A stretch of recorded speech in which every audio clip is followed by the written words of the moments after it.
tiens entre mes mains un bouquet de fleurs n'a pas été choisi au hasard. Donc, à l'intérieur, nous retrouvons donc le mimosa en jaune, qui va représenter ici la chaleur humaine, la relation sincère, la lumière, la force cachée derrière une tranquillité. Et en vert, nous avons le tric qui représente ici la chance et la protection, l'énergie positive, le renouveau et la croissance, espoir d'un nouveau départ.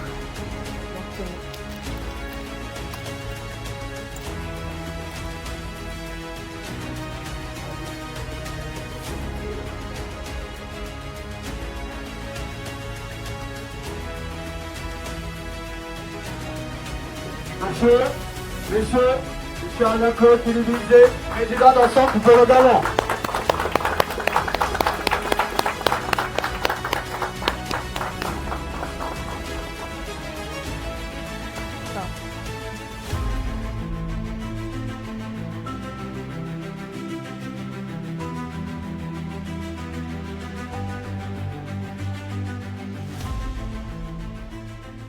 Il viendra dire aux Gabonais ce qu'il y a à dire. Il vous parlera comme il parle et comme il a toujours parlé. Et nous allons solennellement lui demander de se lever afin qu'il vienne nous donner l'adresse et le mot que la diaspora gabonaise, que les représentants de la diaspora, les membres du parti politique. Que tout le monde se lève.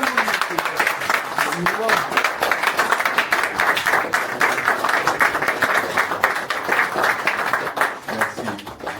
Je vous en prie, prenons place. Merci, chers compatriotes.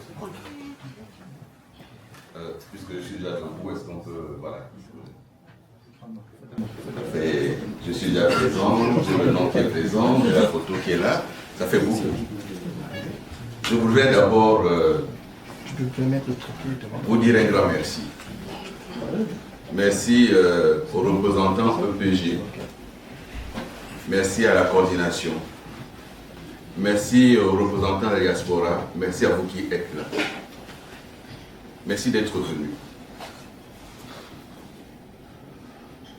Le message est clair. Le peuple n'y croit plus.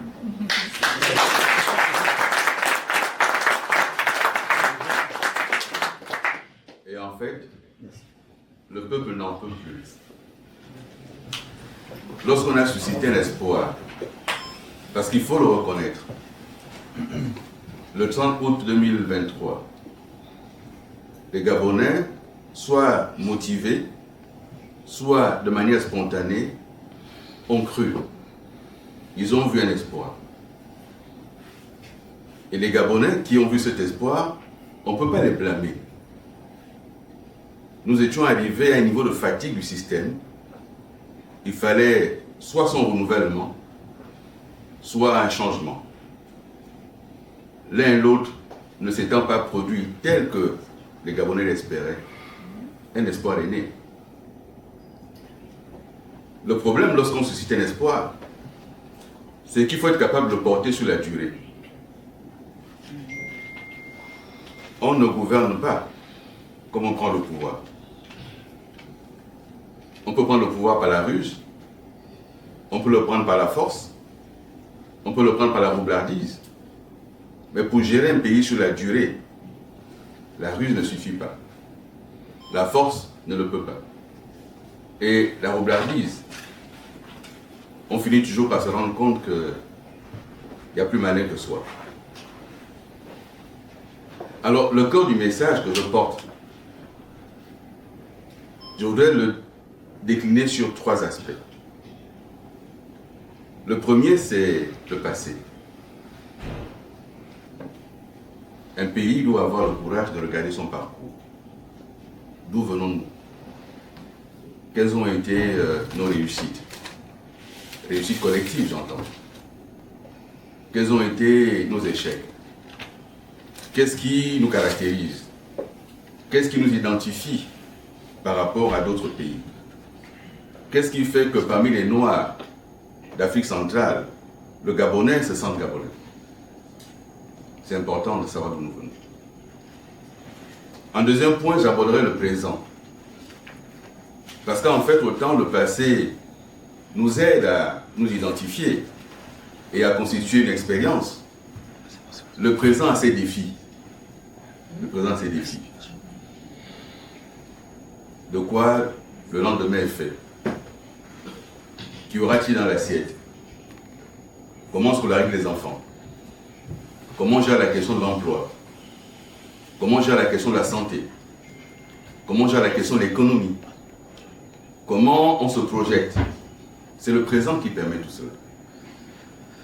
Et je parlerai d'avenir. Je vais oser parler d'un avenir qui ne soit pas limité à une question de mandat. Mais pour une fois se dire, que va être le Gabon? Et que doit être le Gabon dans les 50 prochaines années? Je prends volontairement la durée de 50 ans, un demi-siècle, pour se dire dans 2 générations, à quoi est-ce que nous pensons, nous, aujourd'hui, que devra être le Gabon? Lorsqu'on regarde nos enfants, qu'on se dise, nous aimerions qu'ils vivent dans un Gabon qui soit organisé comment? Qui soit articulé sur quelles institutions? Qui soit fondé sur quelles valeurs? Quelles sont les valeurs qui font que le Gabon est Gabon?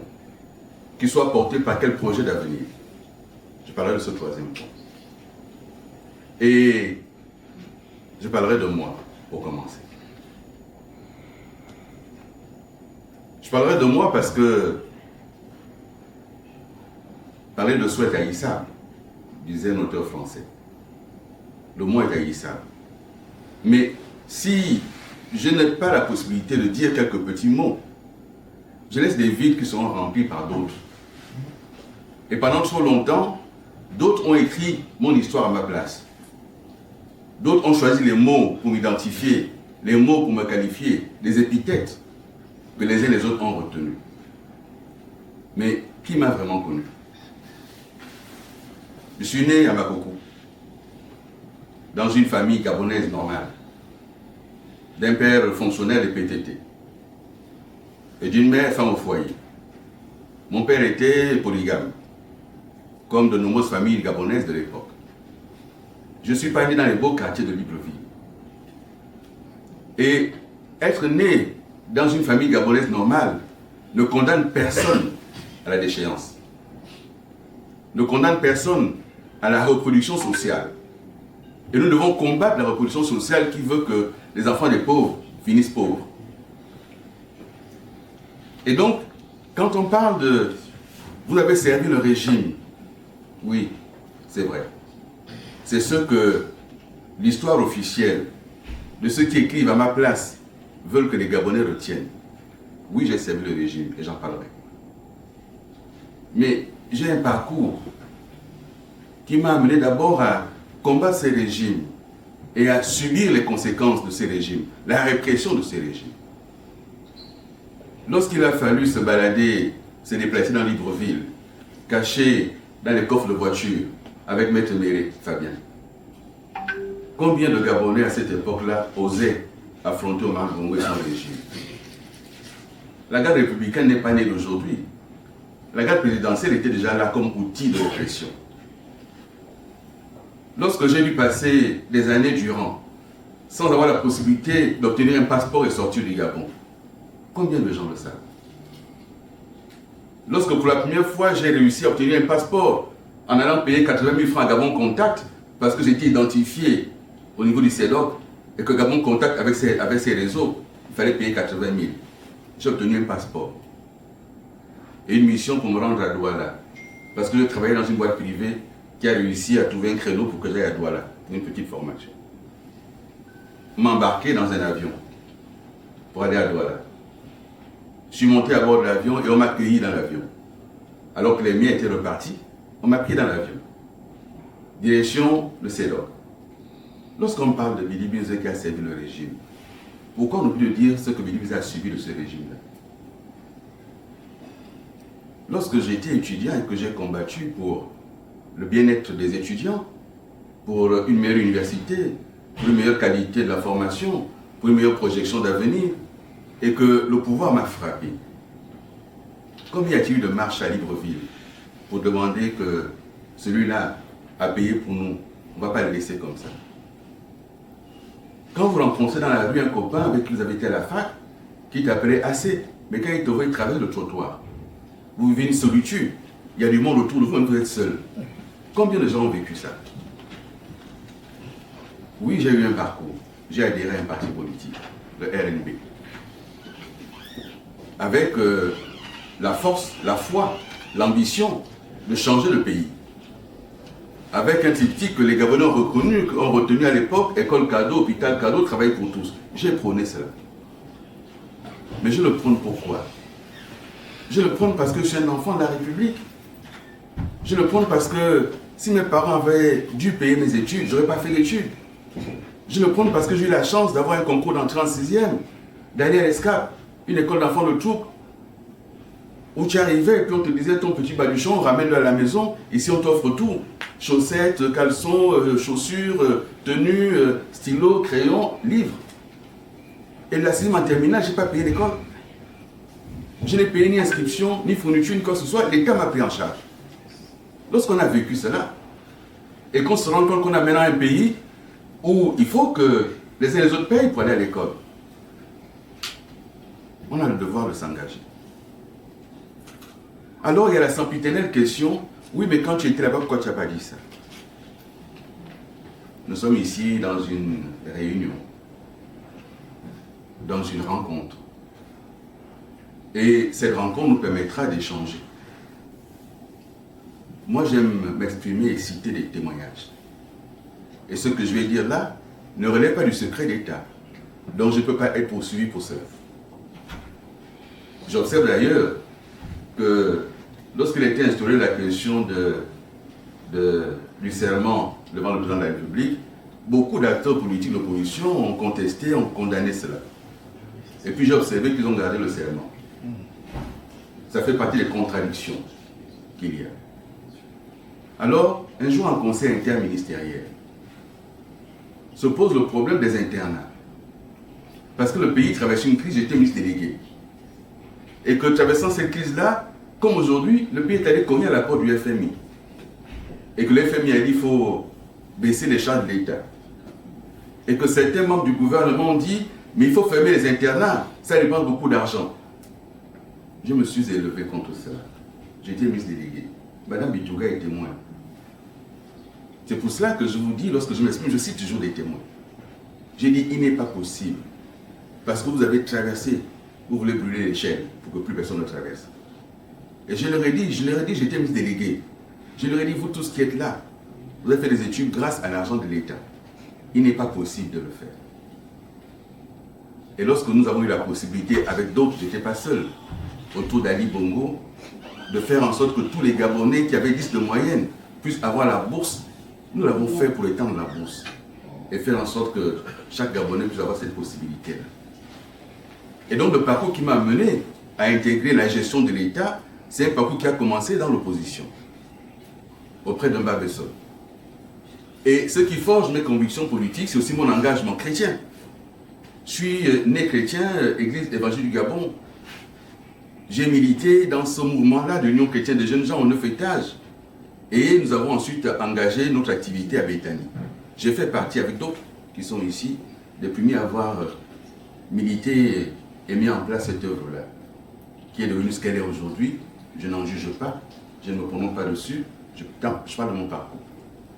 Et donc, le devoir de travailler pour autrui ne s'improvise pas.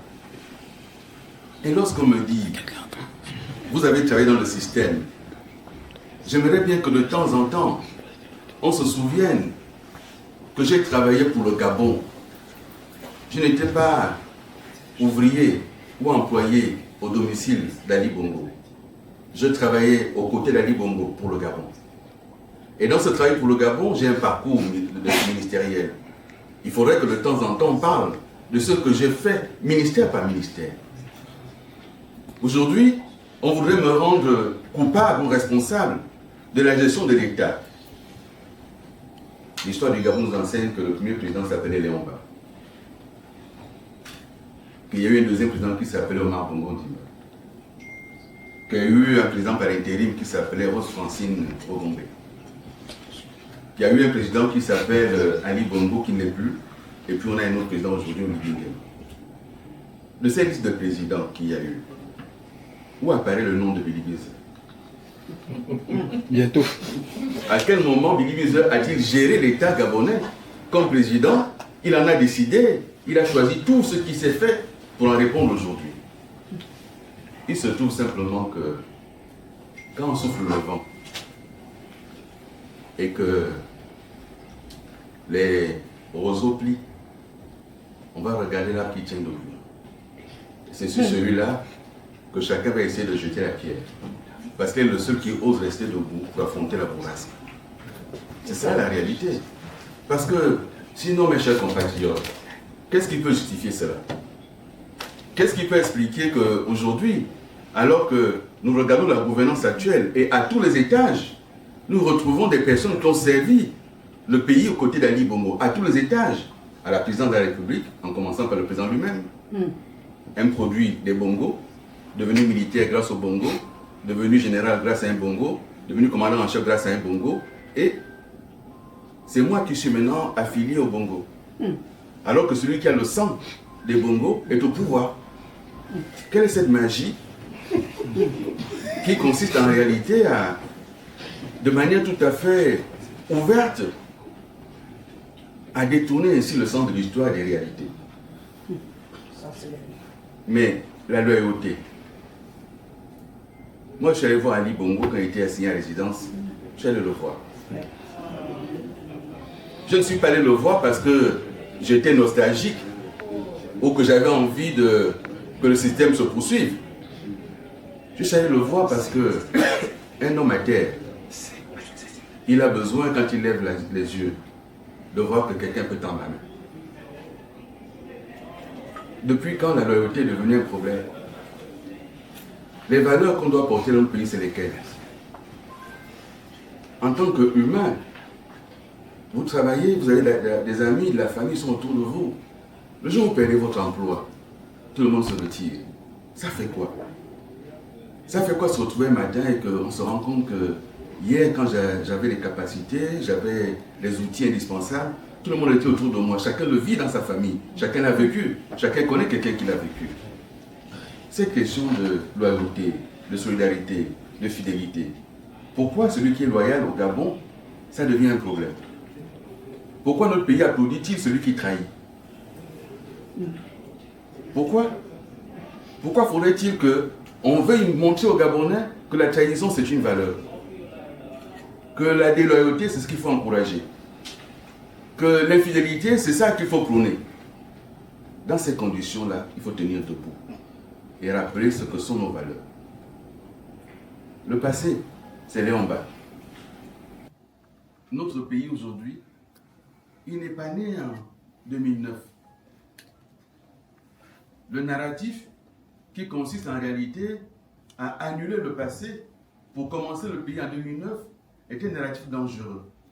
Parce qu'il fait en sorte que notre histoire nous échappe. Et si notre histoire nous échappe, on ne peut pas en tirer des leçons pour l'avenir. Et ce passé, c'est Léon Mba. Mais ce passé, c'est aussi des relations avec la France, qui choisit et installe le président Léon Mba. C'est notre passé, c'est notre histoire. On peut se dire à l'avenir, on ne fera plus comme ça. Mais il y a d'abord que notre histoire est celle-là. Notre histoire, c'est le passage de témoin à Omar Bongo, Albert Bernard à l'époque. Mais Albert Bernard prend le témoin par une modification de la Constitution. Et cette Constitution de 61 et 64, c'est la même qui aujourd'hui a été adoptée par le régime actuel. C'est pour cela que je dis qu'il faut repartir à l'histoire. La Constitution de 61, qui prévoyait le président de la République, chef du gouvernement avec un vice-président, etc., c'est la même qui est là aujourd'hui et qui a conduit au coup d'État de 64. Et on comprendra tout à l'heure lorsque je parle du présent. Et ce passage de témoin, révision de la Constitution. Léon Bamala, fatigué, ne peut pas mener campagne. Il y a la campagne présidentielle qui arrive, Omar Bongo mène campagne en tant que vice-président. Et à l'époque, un certain nombre d'acteurs gabonais s'interrogent, s'y opposent. Il y a des chansons qui sont composées, qu'on écoute en secret, etc. Voter photo. Omar, ah voilà. Voilà. Vous voyez, c'est important quand on dit une histoire que dans la salle, il y a des témoignages. Albert Bongo devient président comme ça. À 32 ans. Bien. Et chacun sait qu'il est resté pendant 42 ans. Mais lorsqu'on dit aux Gabonais qu'Omar Bongo a dirigé pendant 42 ans, on oublie souvent de dire que sa gouvernance a elle aussi été contestée. Mais dès le début, il y a des Gabonais qui ont contesté et qui ont dû prendre le chemin de l'exil, notamment ici en France. Ici en France, ils ont créé une association des Gabonais, des étudiants gabonais, l'AGEG, qui a milité au sein de la FEANF, la Fédération des étudiants africains de France, pour contester le régime. Les Pierre Abonjo Kawe, les Gouligende, pour ne parler que des plus anciens. Après eux, les Pierre Amougemba, les Paul Tungi, pour ne parler que de ceux que chacun de nous ici a peut-être connu, entendu parler. Et puis il y a eu 1981. Les événements de la guerre routière, le livre blanc du Morena. Cette histoire-là, elle doit être racontée, merci beaucoup pour ce qui se fait. Il faut raconter cette histoire. Parce que le narratif des autorités actuelles, c'est de faire croire que le Gabon commence avec leur arrivée. Et le Gabon commençant avec leur arrivée, ils veulent dissoudre leurs responsabilités dans le Gabon d'hier auquel ils ont participé. C'est cela qui m'amène à être debout pour enseigner et transmettre le message. Et dire ce qui s'est fait hier, si on ne fait pas attention, va se reproduire. Et on me parle de l'arrivée d'Ali Bongo en 2009. Et j'entends dire, Billy Biza était pendant 14 ans avec Ali Bongo. Je n'ai pas fait la campagne d'Ali Bongo en 2009. L'histoire est là, les faits sont là, les témoins sont là. J'ai été approché et contacté. Je l'ai rencontré, en présence de certains de ses collaborateurs de l'époque, Jean-Pierre Oyiba, Guy Bertrand Mapango, Mexan Akombechi, que les Gabonais découvrent à la présidence de la République comme directeur de cabinet, mais qui était déjà au ministère de la Défense comme conseiller, et qui travaillait à la Défense avec tous les Gabonais qui l'ont contesté par la suite. Mais qui amène Akombechi au Gabon, ce n'est pas Billy Biza. Je ne le connaissais pas. Et donc en 2009, je ne fais pas la campagne de Baba, de Ali Bongo. André Mbaba me contacte également, je ne fais pas sa campagne. Je suis député à cette époque-là, et Mbaba Soleil a décidé d'être candidat, on le soutient. Mais j'ai été déplacé avec d'autres députés, parlementaires, sénateurs, à aller voir Mbaba Sol chez lui. Pour dire, Monsieur le Président, vous avez dit aux Gabonais que Omar Bongo est maintenant votre frère. Votre frère s'en va. Son fils qui est votre fils est candidat. Vous faites comment pour le combattre? Le message que vous trouvez, c'est lequel pour dire que l'enfant de mon frère est debout dehors là, je vais le combattre. Ça m'a valu ce que ça m'a valu. Quelques temps après, j'ai été exclu du RPG. Je n'ai jamais quitté le RPG, on m'a exclu du RPG parce que j'étais plus en harmonie avec ce qui se faisait. Mais ayant exclu, parce que par la suite, j'ai voté la confiance à Biogemba qui a inscrit la route de Makoko. On m'a exclu. Mais c'est pas grave, c'est la vie. Donc les premières années de gestion du pays par Ali Bongo, je ne suis pas dans ces équipes, je suis député. 2009, 2010, 2011, mais il gérait le pays avec qui? C'était pas avec moi. Qui était son premier ministre? Le tout premier premier ministre. C'est Paul Biogemba. Il est où aujourd'hui? Deuxième vice-président du Sénat. Qui a été ensuite, après Biogemba, son premier ministre? Raymond Donsima. Il n'a pas été premier ministre sous la transition. C'est important de rappeler ces éléments-là. pour qu'on cesse de tromper les populations. Oui, moi j'ai fait le choix de la rupture. Parce que le 5 août, comme ça a été dit, les Gabonais ont cru. Mais moi, le 5 août, quand j'ai regardé le communiqué à la télévision et que j'ai vu les visages qui apparaissaient à la télévision, les visages que je côtoyais à la présidence, il y avait le chef de la sécurité du président, il y avait le directeur de cabinet du commandant en chef de la garde républicaine. J'ai vu à la télévision et j'ai compris que c'était interne. Il n'y a eu aucun combat à Libreville. Il n'y a pas eu une armée qui a affronté une armée. C'est interne. Et ayant travaillé à créer Gabon 24, c'est Gabon 24 qui a tourné les images. J'ai travaillé à la présidence pendant des années, j'ai reconnu où se situait, où s'était déroulée la scène. Et j'ai su que c'était interne. Et je n'ai pas cru au coup d'État de cet instant. Parce que j'ai compris que c'était interne. Et depuis le début, je pose la question ouvertement, publiquement, ok, le coup d'État n'est pas intervenu avant la campagne électorale. Il n'est pas intervenu pendant la campagne électorale. Le coup d'État est intervenu plusieurs jours après le scrutin. Et il intervient officiellement au moment de la proclamation des résultats. Messieurs, mesdames, vous qui gouvernez, puisque Ali Bongo, vous dites qu'il n'a pas gagné, dites au moins qui a gagné. Pour l'histoire, nous on est là, on peut dire, bon, on a vécu ça, etc. Mais on dira quoi à nos enfants, à nos petits-enfants, quand cette histoire sera narrée? On dira qu'on a fait l'élection présidentielle qui a coûté des milliards de francs aux contribuables, que les Gabonais sont déplacés, ils ont fait un choix et qu'ils n'ont pas su qui a gagné l'élection. Et c'est à moi qu'on me demande, à moi on me demande, il faut dire, mais je n'ai pas organisé l'élection. Le chef du gouvernement et le gouvernement n'organisaient pas l'élection. L'élection a été organisée par le CGE qui avait un président et des vice-présidents, dont un représentant la majorité, un représentant l'opposition. Celle qui représentait l'opposition, si celui de la majorité, lui, se tait. Mais celle qui représentait l'opposition, pourquoi jusqu'à présent, elle ne dit pas les résultats? Et puis, il y a le procès. Le procès nous enseigne quoi? Le procès nous enseigne ouvertement en direct à la télévision que le coup d'État a eu lieu le 29 août et pas le 30.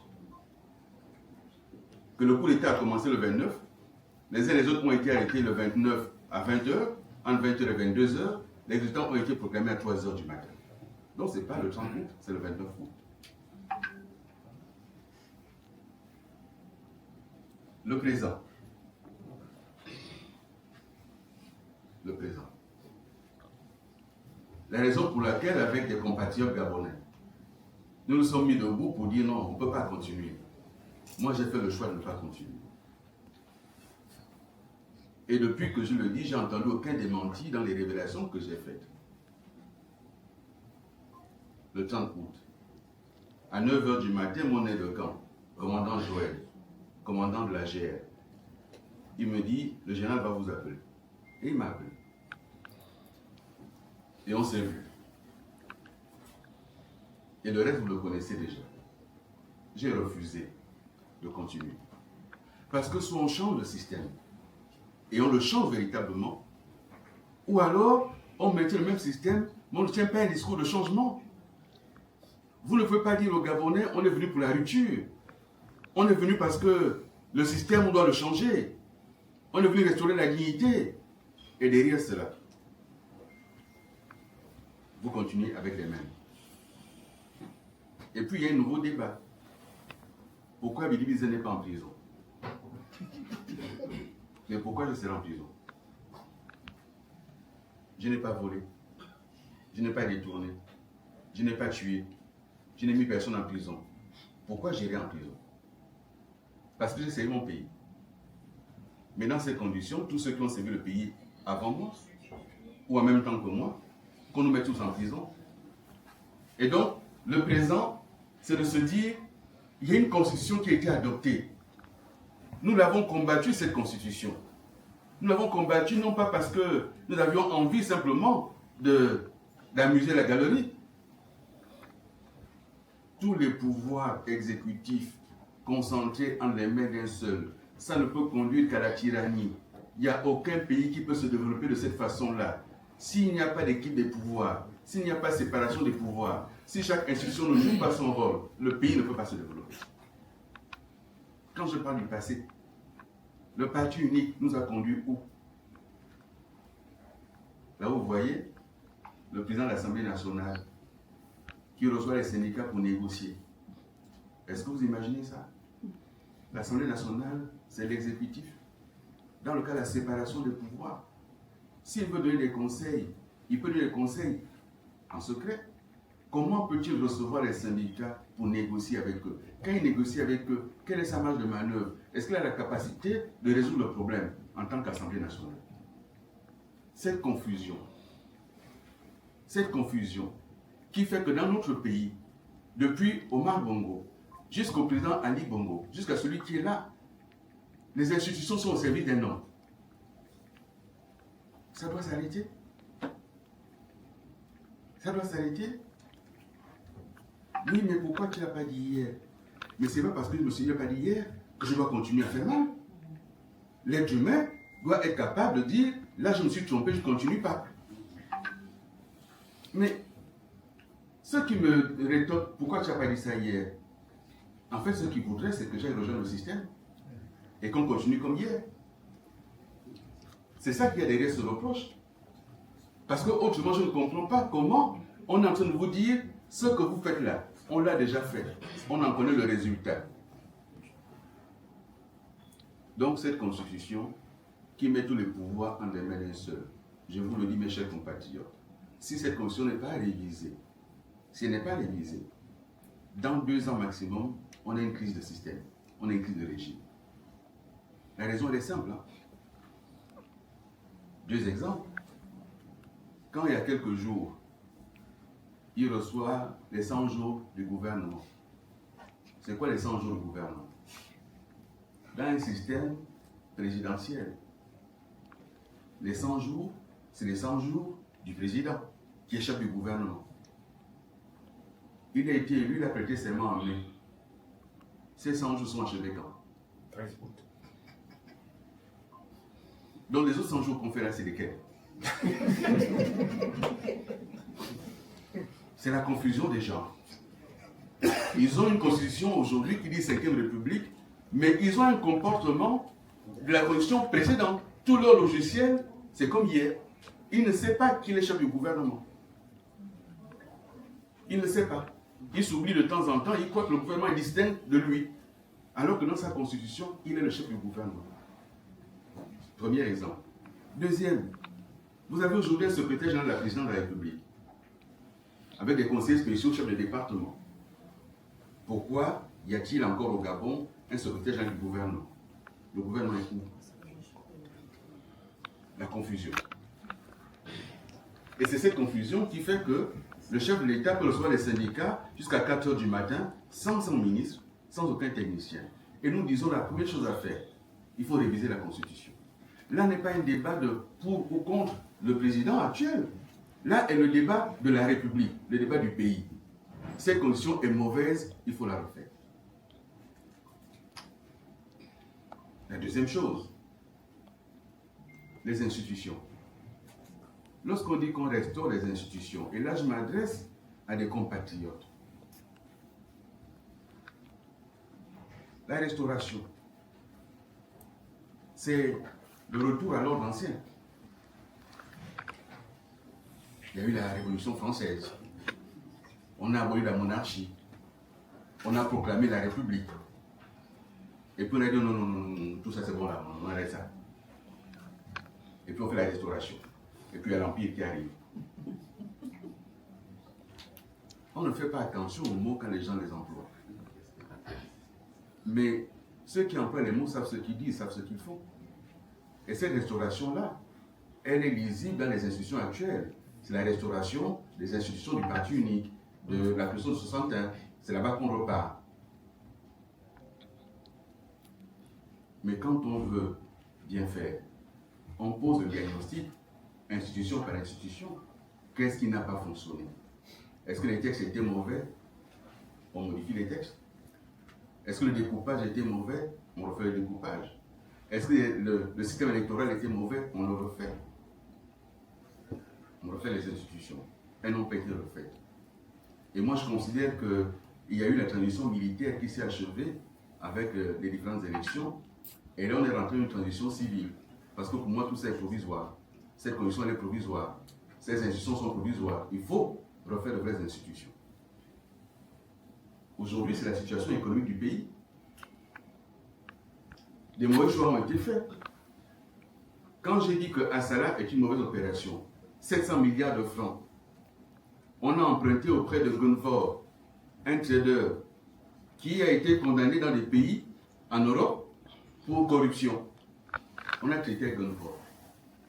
Il nous a prêté 700 milliards de francs CFA à 12% de taux d'intérêt. 12%. Aujourd'hui, alors qu'il y avait d'autres propositions, mais où sont les ressources d'Assala dans les caisses de l'État? L'économie, c'est aussi de se dire, mais on a la GOC. J'ai révélé, personne n'a démenti cela. La GOC, obligée de payer 20 millions de dollars à Ebomaf chaque trimestre, presque 12 milliards de francs, sans aucun rapport entre Ebomaf et GOC. Je l'ai dénoncé publiquement. Il n'y a aucun démenti officiel. L'économie, c'est aller chercher des vaches au Brésil par bateau, les amener en Dendé, sans aucun écosystème. Et on voit ce que ça donne. L'économie, c'est de dire que l'année prochaine, on n'importe plus le poulet, sans aucun écosystème. Il n'y a pas de fermiers vétérinaires, il n'y a pas d'écosystème, il n'y a pas de pro-vente, il n'y a pas de poussin d'un jour, il n'y a pas tout ceci. Mais, quand on veut avancer, regardons là où nous nous sommes trompés. On a fait le programme Graines sous Ali Bongo. C'est un plantage monumental. Nous l'avons dit avec Dedi Magam Moussavou. On a dit au gouvernement, c'est un plantage, on ne peut pas continuer. Mais qu'est-ce qui a fait que Graines a échoué? L'agriculture ne s'invente pas. Nos parents étaient paysans, ils cultivaient un peu la terre pour nourrir la famille. Mais l'agriculture, pour nourrir le pays entier, il faut des lycées agricoles, il faut l'environnement agricole, il faut préparer tout ceci. Où est l'écosystème? Lorsqu'on le dit, la seule réponse qu'on trouve à m'opposer, c'est « mais quand tu étais là ?» Et puis j'entends régulièrement me dire « mais pourquoi tu n'as pas démissionné ?» Mes chers compatriotes, moi je veux diriger ce pays-là. Et je me prépare depuis des années à porter un projet pour le pays. Si la démission arrange un pays, on démissionne. Mais Jules Aristide Boudès au Bugende, quand il a démissionné en 1993 de l'Assemblée nationale avec fracas, qu'est-ce que ça a changé au fonctionnement de l'Assemblée nationale? Plus près de nous, quand Jean Yeguendon a démissionné, il a été applaudi. Qu'est-ce que ça a changé? Et quelques années plus tard, il n'est pas revenu. J'ai fait le choix de me battre à l'intérieur. Oui, il y a des batailles que j'ai perdues, mais il y en a que j'ai remportées. Et puis, l'expérience, elle s'acquiert en étant à la gestion de l'État. Parce que j'ai été ministre. Je sais aujourd'hui comment gérer l'État et je suis prêt à gérer l'État. J'ai été aux affaires étrangères, j'ai appris les relations internationales. Ça permet d'avoir des réseaux, de savoir avec qui on peut discuter, de connaître la position du Gabon. Nous avons mené des réformes importantes pour la CEAC. Et le Gabon a disparu de la scène diplomatique. Et on bricole. On bricole tout. La diplomatie, on bricole. C'est pas parce que tu as été reçu à la Maison Blanche, tu rentres avec une casquette maga sur la tête, et derrière, il n'y a pas de travail qui est fait. S'il y avait eu un travail derrière, le Gabon n'aurait pas été exclu de la Goa. Le Gabon a fait partie des pays qui ont été reçus à la Maison Blanche. Comment ça se fait que quelques mois après, on sort de la Goa? Parce qu'il n'y a pas eu un travail derrière. Nous habitons le siège de la CEAC. Il y a une crise entre deux pays de la CEAC, le Rwanda et le Congo. Où est la voix du Gabon? Ça se traite ailleurs, ça se négocie ailleurs, ça se discute ailleurs. Le passé. Le passé, c'est le Gabon, 500 000 habitants, qui a accueilli le sommet de l'OUA en 1977. Le passé, c'est le Gabon, 800 000 habitants, qui intervient dans les médiations en Angola, au Tchad, en Centrafrique, au Congo. Le présent. Le présent, c'est de dire, il y a eu une élection présidentielle. Elle a donné le résultat que celle a donné. Il y a des Gabonais qui ont fait le choix de voter pour M. Oligui, compte tenu de ce qui se passait à l'époque. Et personne ne peut blâmer personne. Sortir de la présidentielle, en ouvrant les yeux, en regardant notre pays, est-ce qu'on peut en toute objectivité dire que le Gabonais vit mieux aujourd'hui qu'il y a 2 ans? C'est pire. Est-ce qu'en toute objectivité, on peut regarder et se dire c'est mieux aujourd'hui qu'hier? Mais pourquoi? Parce que nous ne nous sommes pas posé les bonnes questions. Parce qu'on n'a pas posé le bon diagnostic. Parce qu'on a pensé qu'il suffisait d'enlever un élément du système, le président et sa famille, pour que le système change. Le système est plus fort que les autres. Et moi, quand je dis qu'il faut combattre le système, il faut renverser le système, il faut enfiler le système, je ne fais pas un débat de personne. C'est d'abord la question de comment le pays est organisé. Et là, pour enchaîner sur le projet, après 65 ans d'indépendance, nous avons des structures administratives, politiques et économiques telles qu'issues de la coloniale. Après 65 ans d'indépendance. Et lorsqu'on pose le débat, notamment sur la question aujourd'hui de la prise en compte des questions sociales pour les Gabonais, lorsqu'on propose que chaque Gabonais ait un minimum apporté par l'État pour aider à vivre, à s'en sortir, on nous répond oui, mais quand vous étiez là, quand je dis qu'il faut mettre l'argent sur la table, on me répond, mais il fallait dire ça quand tu étais là. Et puis on me dit, on a hérité d'un pays, mais il fallait dire aux Gabonais que c'est la vie qui est dans les caisses. Vous voyez qu'on prend le pouvoir et on ne fait pas le point de ce qu'il y a. On nous dit, vous avez laissé un héritage. D'abord, ils n'ont hérité de personne, ils ont arraché. La deuxième chose, c'est dans un héritage, il y a l'actif, il y a le passif. Si vous acceptez l'héritage avec ses actifs, ça veut dire ce que les autres ont construit pour vous et qui est positif, qui produit, vous prenez aussi le passif. Les actifs, vous avez la GOC, c'est un actif, vous allez nommer vos gens à la GOC. Les actifs, la CDC, les actifs, le FGIS, les actifs, il y en a. Et donc, puisque vous avez pris ça, prenez aussi le passif et gérez-le.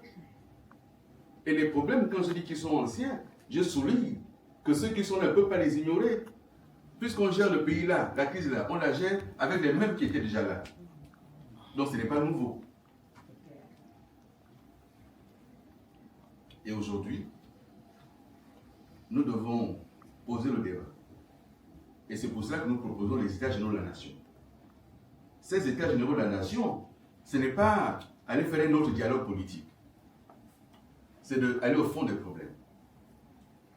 Est-ce que notre pays aujourd'hui a sur place assez d'outils pour se permettre de ne plus payer la bourse aux étudiants à l'étranger?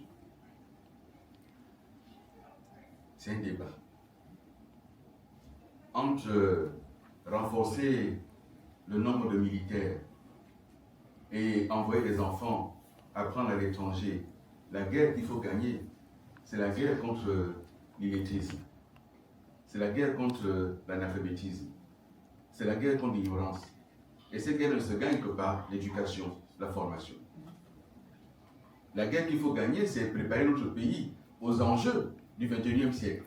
Le numérique, l'intelligence artificielle, la transition écologique, énergétique. Tous ces débats qui sont les débats de notre siècle. Les débats du moment pour demain. Et ils sont absents de notre pays. Et Ensemble pour le Gabon, qui a la chance de pouvoir être un mouvement nouveau et qui peut accueillir en son sein des élites qui peuvent aider à préparer le pays à affronter ces événements-là. Les États généraux, c'est aussi regarder le monde d'aujourd'hui, comment il est en pleine mutation, en pleine transformation avec le trumpisme, où la question du multilatéralisme qui protégeait les petits États devient un enjeu, et comment on continue avec nos États fragiles si on ne se renforce pas. Il faut qu'on en parle. Et donc, le projet qui est le nôtre n'est pas seulement un projet pour dire il faut que cela ne soit pas là, c'est un projet pour un Gabon différent, pour une vraie rupture. Et ce n'est pas faire injure à quelqu'un que de faire le constat. Et je termine par là, pour ouvrir la phase des réponses, des questions, pour faire le constat, mes chers compatriotes, de ce que on ne peut pas bricoler le pays. Vous ne pouvez pas, en un laps de temps aussi court, devenir quelque peu réaliser la sous-région. On adopte un budget le matin, on le remanie le soir, le lendemain on a des hypothèses qui ont changé, le surlendemain ça a changé. Et on dit mais qu'est-ce qui se passe-t-il au Gabon? On se fait convoquer à Brazzaville parce que la sous-région est en danger, on passe mais à un cheveu de la dévaluation parce qu'on gère mal nos réserves de change. Voilà la situation. Et on ne peut pas, deuxième chose, 3 ans après l'arrivée au pouvoir, continuer à tout justifier par ceux qui étaient là. Si vous vouliez le faire par ceux qui étaient là, il ne fallait pas les garder avec vous.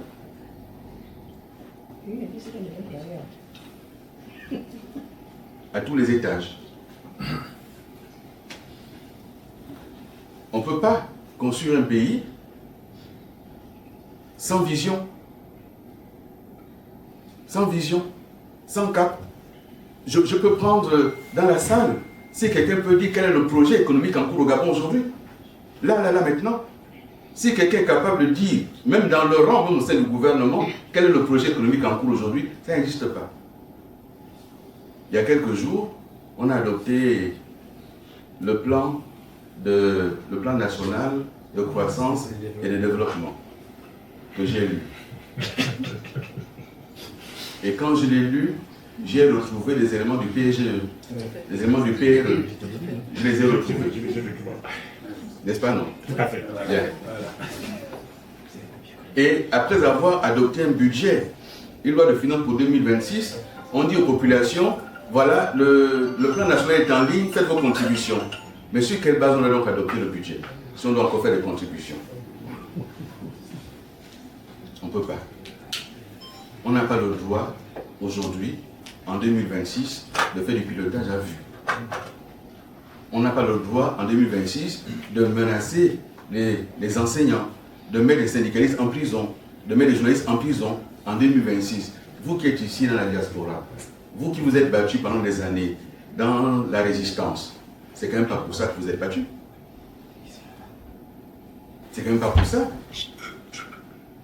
Et la question de la commission vérité, justice et réconciliation, nous la demandons, nous la réclamons cette commission, mais s'ils ne la mettent pas en place, moi j'ai contacté des avocats ici. Et il y a une proposition qui m'a été faite par les avocats ici. Et je la soumets à votre réflexion et je la soumettrai à la réflexion des autres à Libreville. C'est de dire on met en place un collectif et on saisit la justice internationale, française notamment, qui aujourd'hui a une compétence universelle sur la question des droits humains, des crimes contre l'humanité, etc. Qu'on saisisse. Parce qu'on a voulu faire porter les choses.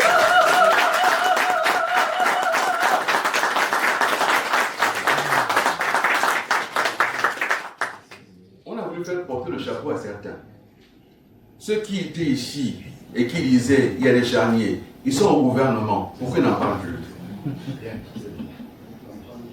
Certains me mettaient le ministre de la Justice sans bouger le petit doigt sur un dossier aussi sensible, aussi important. L'État ne doit pas mentir. L'État ne ment pas. L'État protège. L'État agit. On doit avoir confiance à la parole de l'État.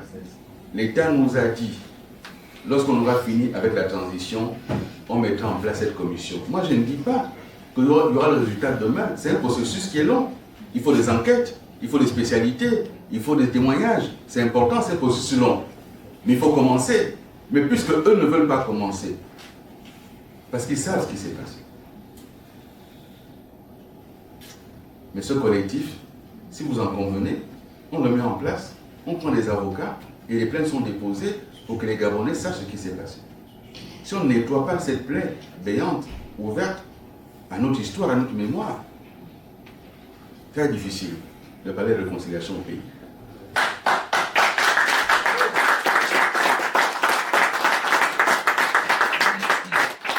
Le peuple n'y croit plus.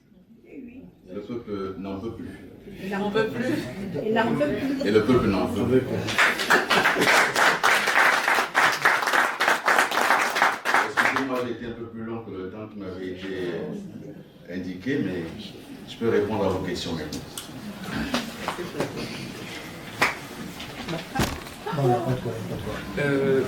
Merci, Monsieur le Président, pour la clairvoyance de vos propos. Et chers compatriotes, dans l'élan de ces mots, le Président l'a dit, nous allons amorcer la phase de questions-réponses. Alors, Monsieur le Président, ce moment est le cœur battant des Gabonais. Un cœur battant parce que les Gabonais ont des questions.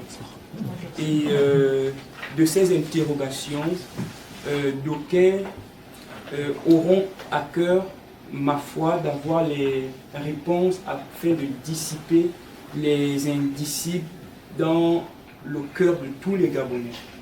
Il est important pour nous de rappeler, de marquer ce moment sous l'égide d'un respect mutuel et d'un sens aigu de responsabilité collective.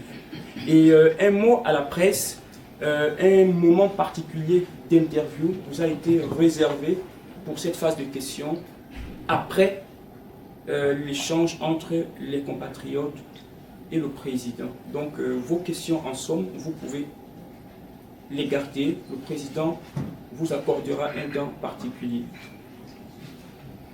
Merci.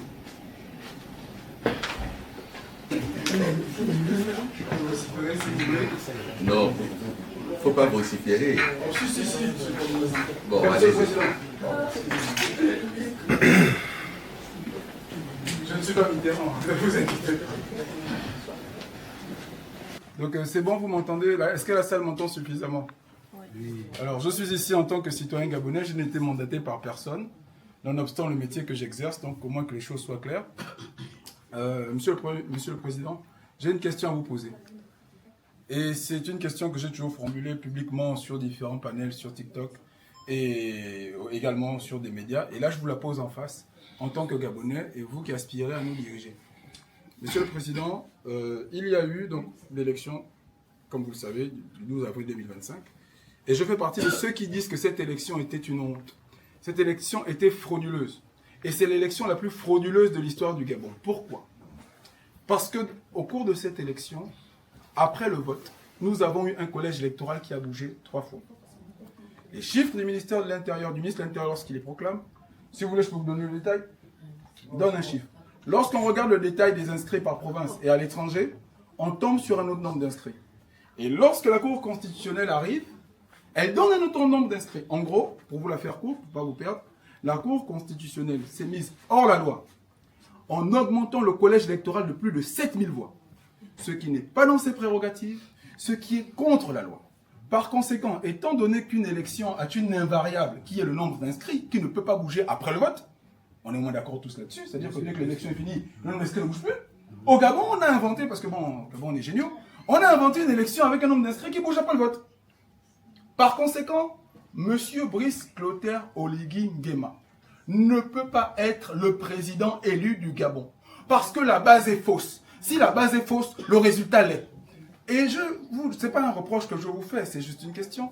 Et vous l'avez dit en d'autres termes, parce que vous êtes un homme très éloquent, vous maniez très bien la langue de Molière, vous avez dit sur Canal 2, corrigez-moi si je me trompe, hein, je parle sous votre contrôle, vous avez dit qu'il s'agit là de chiffres préfabriqués. J'ai bien compris, j'ai bien noté. Effectivement, ce qui est préfabriqué est faux. Évidemment, si c'est préfabriqué, c'est que c'est faux. J'ai une simple question pour vous. C'est un reproche que je vous adresse, mais aujourd'hui c'est sous forme d'une question, parce qu'effectivement vous êtes libre de faire ce que vous voulez. Pourquoi n'avez-vous pas fait, pour marquer le coup politiquement, pour que ça paye plus tard, pour que ça renforce votre stature d'homme d'État? Pourquoi n'avez-vous pas fait, comme Pierre Mamboundou en 2005, lorsqu'il est allé devant la Cour constitutionnelle, démontrer que la Cour était en porte-à-faux avec la Constitution de l'époque, notamment l'article, là je cite de mémoire, l'article 82 de la Constitution, qui interdisait à la présidente de l'époque, Madame Marie-Bandolène Boroncho, de diriger la Cour au bout d'un 3e mandat. Tout le monde se souvient de cette scène qui a renforcé le crédit politique de Pierre Mamboundou, qui l'a entouré d'une aura, tant pour moi, énorme, qui a d'ailleurs plongé le pays dans une drôle de crise politique, puisqu'après ça, il est rentré chez lui. Il n'a plus rien dit, et ça s'est résolu, entre guillemets, par l'attaque de son QG, la suite, vous la connaissez. Bien sûr, il a eu le choix entre l'exil, la prison, et aller rencontrer Omar Bongo. Il a choisi Omar Bongo. Pourquoi vous n'avez pas utilisé ce recours-là, non pas comme une voie de recours en espérant qu'on vous donnera raison, mais comme un espace, une tribune qui vous aurait permis d'affirmer à la face de vos compatriotes et à la face du monde que M. Alain-Claude Bilimidze se dresse contre la forfaiture, puisque vous l'avez fait sur Canal 2, je pense que vous avez là manqué une occasion de le faire avec plus d'affirmation. Je tenais à vous le dire en face parce que je l'ai déjà dit plusieurs fois et je tenais à vous le dire en face. Voilà, c'était ça ma question et éventuellement ma remarque. Je vous remercie.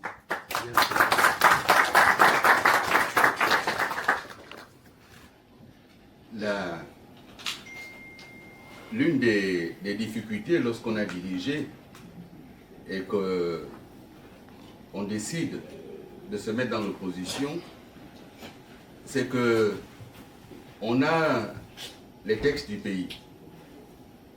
Vous avez omis de rappeler que c'est moi qui ai fait observer à la nation que la corrélation des pourcentages ne permettait pas d'atteindre 100%. Il manquait 4 points pour atteindre les 100%. Et les 4 points ont été attribués de go à un seul. Dès cet instant, oui, pour aller à la cour. Mais j'avais aussi dit que cette cour étant dirigée par le frère du président, je ne voyais pas trop comment un recours allait prospérer. Parce que le recours aurait été rejeté déjà en la forme. On ne s'est même pas allé au fond. J'avais analysé ça avec mes équipes. Pierre Mamboundou, parce qu'il allait au fond, que la cour a permis le débat au fond, il a donc pu s'exprimer. Mais là, on ne serait pas allé au fond pour 2 raisons. C'est que la loi a évolué et qu'il fallait l'élément matériel. L'élément matériel pour saisir, c'était dans les procès-verbaux bureau de vote par bureau de vote, que je n'avais pas. Ça, c'est un. Deuxième chose, je ne souhaitais pas que, après débat de la cour, il y ait une légalité dans la forfaiture qu'il y a eu. Et vous observerez d'ailleurs que le message de fin d'année du chef de l'exécutif gabonais, il a lui-même dit que les élections se sont mal passées parce que le fichier électoral pose problème. Or, c'est le même fichier qui a été utilisé pour le référendum et pour la présidentielle. Et donc, s'il a posé problème aux législatives, c'est qu'il était mauvais dès le départ. Il a critiqué les procurations, il a critiqué le transport des électeurs, toutes choses qui ont eu lieu aussi bien au référendum qu'à la présidentielle. Et donc, oui, c'est sujet à caution. Mais moi, je veux construire l'avenir. Et l'avenir, c'est se dire qu'on doit revoir tout ceci, et y compris le découpage électoral. La loi électorale actuelle, peut-être que l'élément vous a échappé, vous n'avez pas voulu en parler, mais il y a eu à Mandji, élection sénatoriale. Là, élection sénatoriale. PDG, UDB. Résultat, 17. Égalité parfaite, dès le premier tour. La loi prévoit que lorsqu'aucun des candidats n'a atteint 50% plus 1 dès le premier tour, il y a un second tour qui est organisé. Ils vont donc au second tour. Et au second tour, égalité parfaite, 17-17, parce qu'entre-temps, ils ont tapé le diable. Donc, 17-17. La loi prévoit que, dans ces conditions-là, c'est le candidat qui a obtenu le plus de scrutins au premier tour qui est déclaré vainqueur. Or, au premier tour, c'était déjà égalité parfaite. Au deuxième tour, égalité parfaite. Que va faire la Cour constitutionnelle? Elle va inventer, elle va imaginer, et elle va aller dire que c'est le parti, alors qu'on est sur les candidatures individuelles. La Cour va dire c'est le parti qui a obtenu le plus de conseillers municipaux à l'issue de l'élection des conseillers municipaux qui l'emporte. Or, c'est deux élections différentes. Ouais. C'est deux élections différentes. Je rappelle, pour ceux qui ne le savent peut-être pas, que l'élection pour les conseils municipaux et départementaux, c'est la proportionnelle. Oui. D'accord? Donc, élection de liste. L'élection des sénateurs, c'est uninominal. Ouais. C'est deux élections différentes. Et donc, on a vu à Lebamba, le candidat de l'UDB être battu par le candidat de RPM. L'UDB a fait une alliance avec le RPM qui faisait plus de 35 conseillers, les deux réunis. Zégué Zundu. Et le RPM avait à peu près 7 conseillers, en tout cas moins de 10. Et c'est le RPM qui l'a emporté parce que les conseillers ont fait un choix différent du choix de leur hiérarchie officiellement. Mais j'ai du mal à penser que la discipline militante... bien. Donc là, la Cour constitutionnelle, vous aurez dû le signaler également, a inventé une loi pour déclarer vainqueur la candidate de l'UDB. En fait, on a compensé parce qu'elle avait battu l'ancien président de l'Assemblée nationale. Et donc, pour que ça n'aille pas plus loin, c'était les arrangements d'épicerie, exactement. Une autre question? Oui. Juste, chers compatriotes, il serait important de décliner votre identité avant de poser vos questions. Merci. Monsieur le Président, bonsoir. Franck La Vérité, très désordonné, ça vous me connaissez beaucoup, mais bon, j'ai 3 petites questions que j'ai envie de poser au président de EPG. Je n'ai pas envie de revenir sur ce qu'on dit depuis des années, j'ai envie de me projeter vers l'avenir. La première question est la suivante. Quelles sont vos craintes réelles aujourd'hui pour le Gabon, vu la situation actuelle de notre pays? Première question. La deuxième question, je m'adresse à vous, je vous regarde dans les yeux. Monsieur le Président, le 26 juillet 1990, le Gabon tout entier a adopté la Charte nationale de liberté. Que sont devenus ces acquis 36 ans après? Vous avez frôlé la question sur la dévaluation du franc CFA. Est-ce au Gabon que c'est inévitable? C'est inévitable. Le président français, pas pour le citer, a fait une déclaration devant ses ambassadeurs il y a quelques jours, en disant qu'il faut qu'ils repartent en Afrique pour sortir de l'austérité que vit la France. La situation actuelle de notre pays, la situation économique actuelle de notre pays, va pousser l'Europe ou l'Occident, pour ne pas citer le pays, à dévaluer le franc CFA et à impacter nos voisins à côté. Qu'est-ce que ça va apporter aujourd'hui au Gabon en termes d'économie réelle? Si le coût du baril est à $50 et que le franc CFA est dévalué, qu'est-ce qui se passe pour l'économie de notre pays?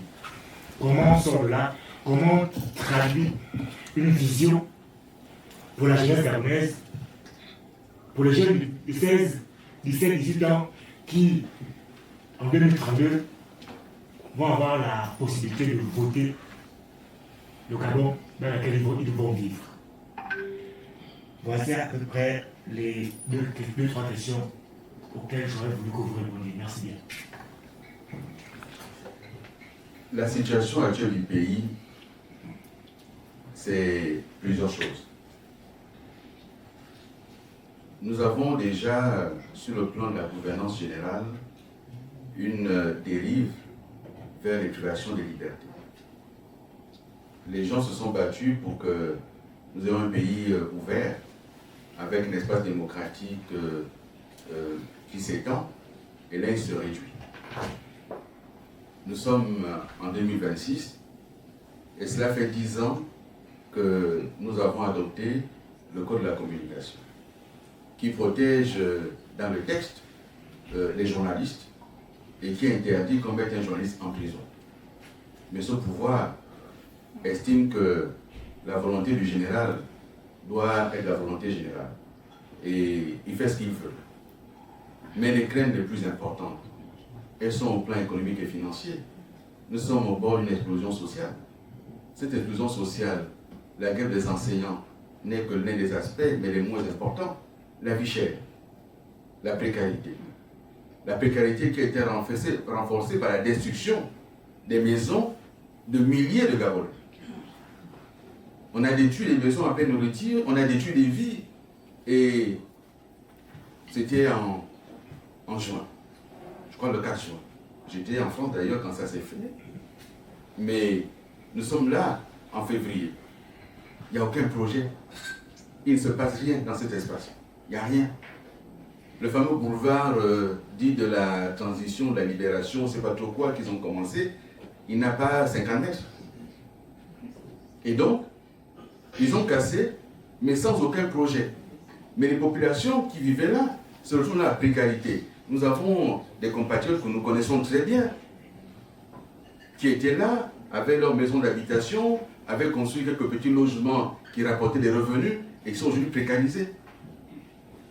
La crise sociale, D'autres sont morts. D'autres sont morts. Mon grand frère à la SNIL. Bien. Aujourd'hui, avec la situation de la CNAMGS, nous avons là près de 200 compatriotes sous dialyse qui sont menacés parce que les pharmacies ne prennent plus. Il ne reste plus que la pharmacie Le Forestier qui continue à prendre la CNAMGS. C'est ça la situation aujourd'hui. La situation, c'est le chômage massif qui touche notamment les jeunes. Alors qu'on leur disait, le pays a l'argent, on a tout prévu, on va tout régler.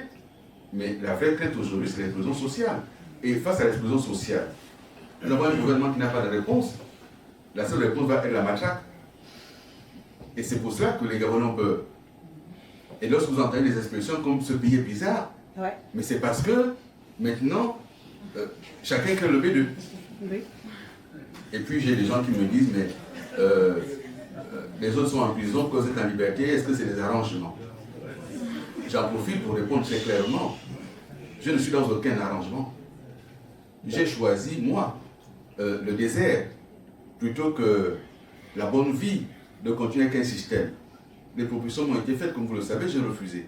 Je préfère le désert être libre que continuer dans un système qui appauvrit les populations. Et l'autre risque qu'il y a, c'est le décrochage du pays. Et je réponds rapidement à la question de la dévaluation. Je vous dis, les chiffres sont clairs. Hein. Les chiffres ne mentent pas. Nous avons beau maquiller comme on le veut, mais les chiffres sont clairs. Les chiffres nous indiquent aujourd'hui que notre pays, avec l'endettement que nous avons aujourd'hui, il va falloir serrer la ceinture. Cet endettement a érodé les marges de manœuvre du pays. Aujourd'hui, le pétrole continue à peser 40% de nos ressources budgétaires, le pétrole, 60% de nos recettes d'exportation. C'est ça la réalité. Et comme il faut pouvoir équilibrer les comptes, que fait l'État? Que fait le gouvernement? Il émet des taxes. Oui. La taxe d'habitation. Je crois qu'elle a été supprimée ici d'ailleurs. Hein? Bien. La taxe d'habitation. Mais pour quel habitat? Pour quel environnement? Bien. Lorsqu'on met en place cette taxe d'habitation dite forfaitaire, et qu'ensuite on vient vous dire que ça évolue en fonction de la consommation d'électricité, ce n'est plus forfaitaire, et c'est donc une taxe sur l'électricité. À côté de cette taxe forfaitaire d'habitation, nous avons la contribution foncière unique. C'est pour cela maintenant que l'État s'empresse de donner des titres fonciers, de régulariser les titres fonciers pour que les gens payent les impôts. Oui, bien sûr. Oui. Tous ceux qui sont détenteurs d'un titre foncier ou d'un titre légal vont devoir payer une taxe. Donc vous avez la taxe foncière unique qu'il faut payer, la contribution foncière unique, la taxe forfaitaire d'habitation, et si vous travaillez, vous êtes des professionnels de profession libérale, vous êtes médecin, vous avez votre cabinet, votre épouse est avocate, elle a son cabinet, vous payez pour votre résidence. Le cabinet de votre épouse paye, votre cabinet paye, et si vous êtes de l'intérieur du pays, l'Ambaréné, vous avez une résidence là-bas, vous payez également. Donc chaque mois, vous payez 4 fois. C'est ça la réalité. Les autres taxes qu'on a inventées, très rapidement, la farine, on a enlevé la subvention. Le pétrole, il y avait 80 milliards, on est tombé à 12 milliards. Donc là aussi, on a enlevé les subventions. En ce qui concerne les boissons, ça va augmenter, mais pire encore, le riz va augmenter, la farine va augmenter, tout ce qui va être importé. Et sur la question de la dévaluation, nous avons 3 volumes d'exportation en devises. Le pétrole, le manganèse, le bois. Mais le reste dont nous avons besoin, nous l'importons. Et donc, c'est une dévaluation, mais c'est la catastrophe économique pour le pays. C'est une catastrophe sociale. C'est la casse. Ça veut dire que déjà ce qui s'est passé en 1994, où on a ressenti de manière dramatique les effets de la dévaluation. C'est une dévaluation là maintenant, je vous dis que Soulèvement populaire. ce ne sera pas possible. Et je l'ai déjà indiqué, dans la situation actuelle du pays, quelqu'un va craquer. Quelqu'un va craquer. Ou c'est lui qui craque, ou c'est le peuple qui craque. Mais on ne peut pas tenir tous les deux. Le mandat est de 7 ans. Mais il y a déjà 2 ans. Et là, vous voyez des gens qui sont au pouvoir depuis 2 ans et demi. Ils sont épuisés. Ils ne peuvent pas tenir 7 ans. 7 ans, il faut des solutions. Et donc, quelqu'un craquera. Et avec la situation que vous décrivez, qui est réelle, je vous dis encore une fois, nous avons été convoqués à Brazzaville, c'était une convocation. Pourquoi est-ce que les réserves de change ont été érodées aussi rapidement? D'abord parce qu'on importe tout. Ça, c'est 1. 2. Les travaux qui ont été engagés à Libreville, sans planification, sans évaluation. Mais celui qui construit la cité de la démocratie, il importe des matériaux, mais il les importe de pays étrangers. Mais il faut les devises pour ça. Ceux qui construisent les tours, ils font comment? Ils importent. Il faut des devises pour ça. Donc le Gabon, à lui tout seul, a fragilisé la situation des devises au niveau de la sous-région. Ça, c'est une réalité, c'est des chiffres. Et donc, oui, si aujourd'hui il y a cette épée Damoclès qui est liée à la fois aux enjeux géopolitiques, mais aussi à la gouvernance de nos États, ça craint. Ça craint. Et qu'est-ce que je peux dire aux jeunes?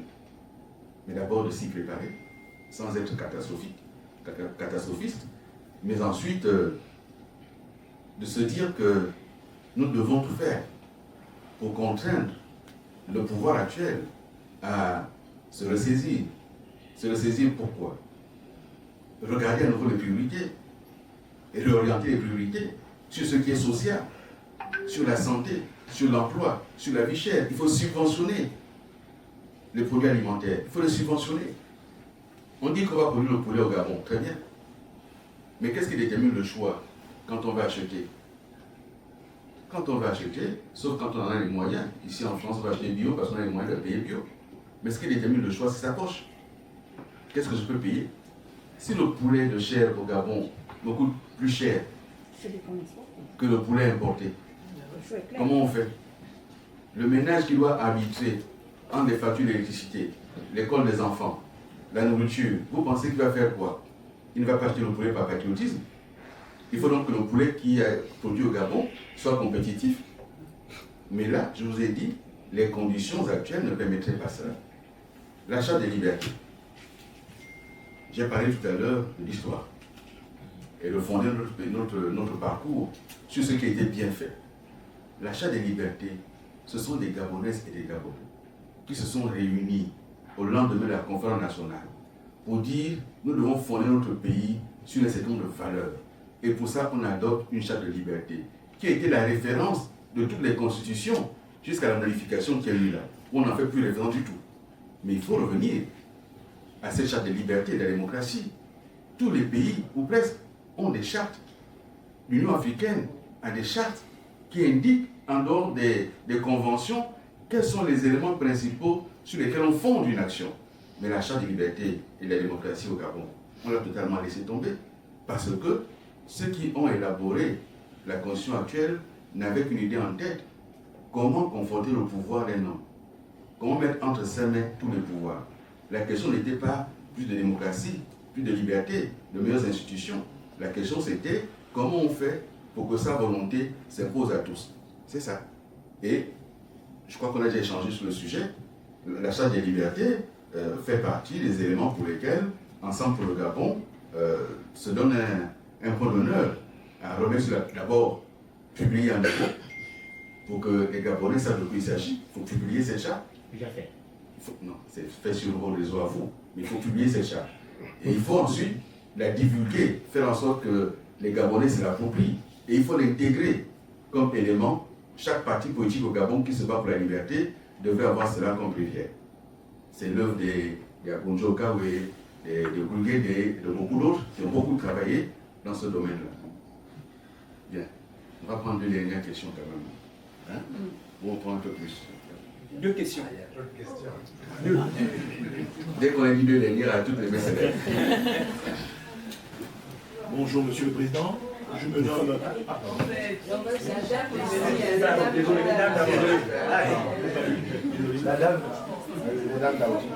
Désolé, c'est moi qui vous ai fait la parole. Non, pas grave.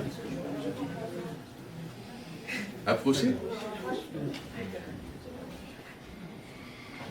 Bonjour, je m'appelle Mégane, je suis une étudiante gabonaise. Je vis à Toulouse et j'ai fait le déplacement spécialement pour vous. Et vous avez été l'un des meilleurs communicants du pays. Aujourd'hui, alors que les codes ont changé et que de nouveaux acteurs émergent, comment adoptez-vous votre propre narratif pour rester audible près d'une jeunesse qui n'a pas connu le Gabon d'avant Ali Bongo? Parce que moi, actuellement, j'ai 22 ans. Et à l'époque, j'étais vraiment jeune aux élections. Pendant les élections en 2009, j'avais 6 ans. Du coup, j'ai pas vraiment connu le Gabon de Omar Bongo, mais plus celui d'Ali Bongo. Bien, merci beaucoup. C'est une excellente question. Merci.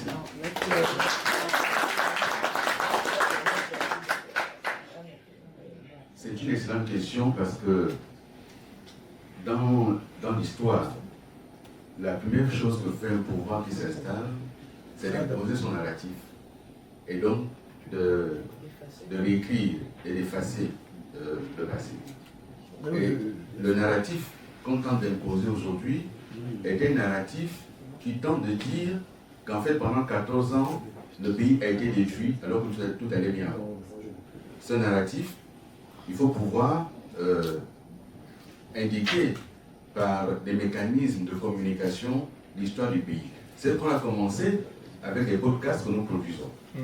Mais je crois que ces podcasts, on les a commencés et puis on s'est rendu compte de la demande, notamment des jeunes générations qui entendent parler de 90 comme nous on parlait de la Deuxième Guerre mondiale. Ça veut dire que bon, 90 pour eux c'est déjà l'histoire ancienne. Or, ce pays, ses fondations après 60, la seule fois où le Gabon s'est retrouvé pour se dire comment on fait tous ensemble pour notre avenir, c'est en 90. Parce que en 60, il y a des Gabonais qui se battaient pour l'indépendance. Mais ce n'était pas comme dans d'autres pays où certains ont pris le maquis. Et en 60 même, certains ne voulaient même pas que le Gabon soit indépendant. Certains voulaient rester dans la communauté.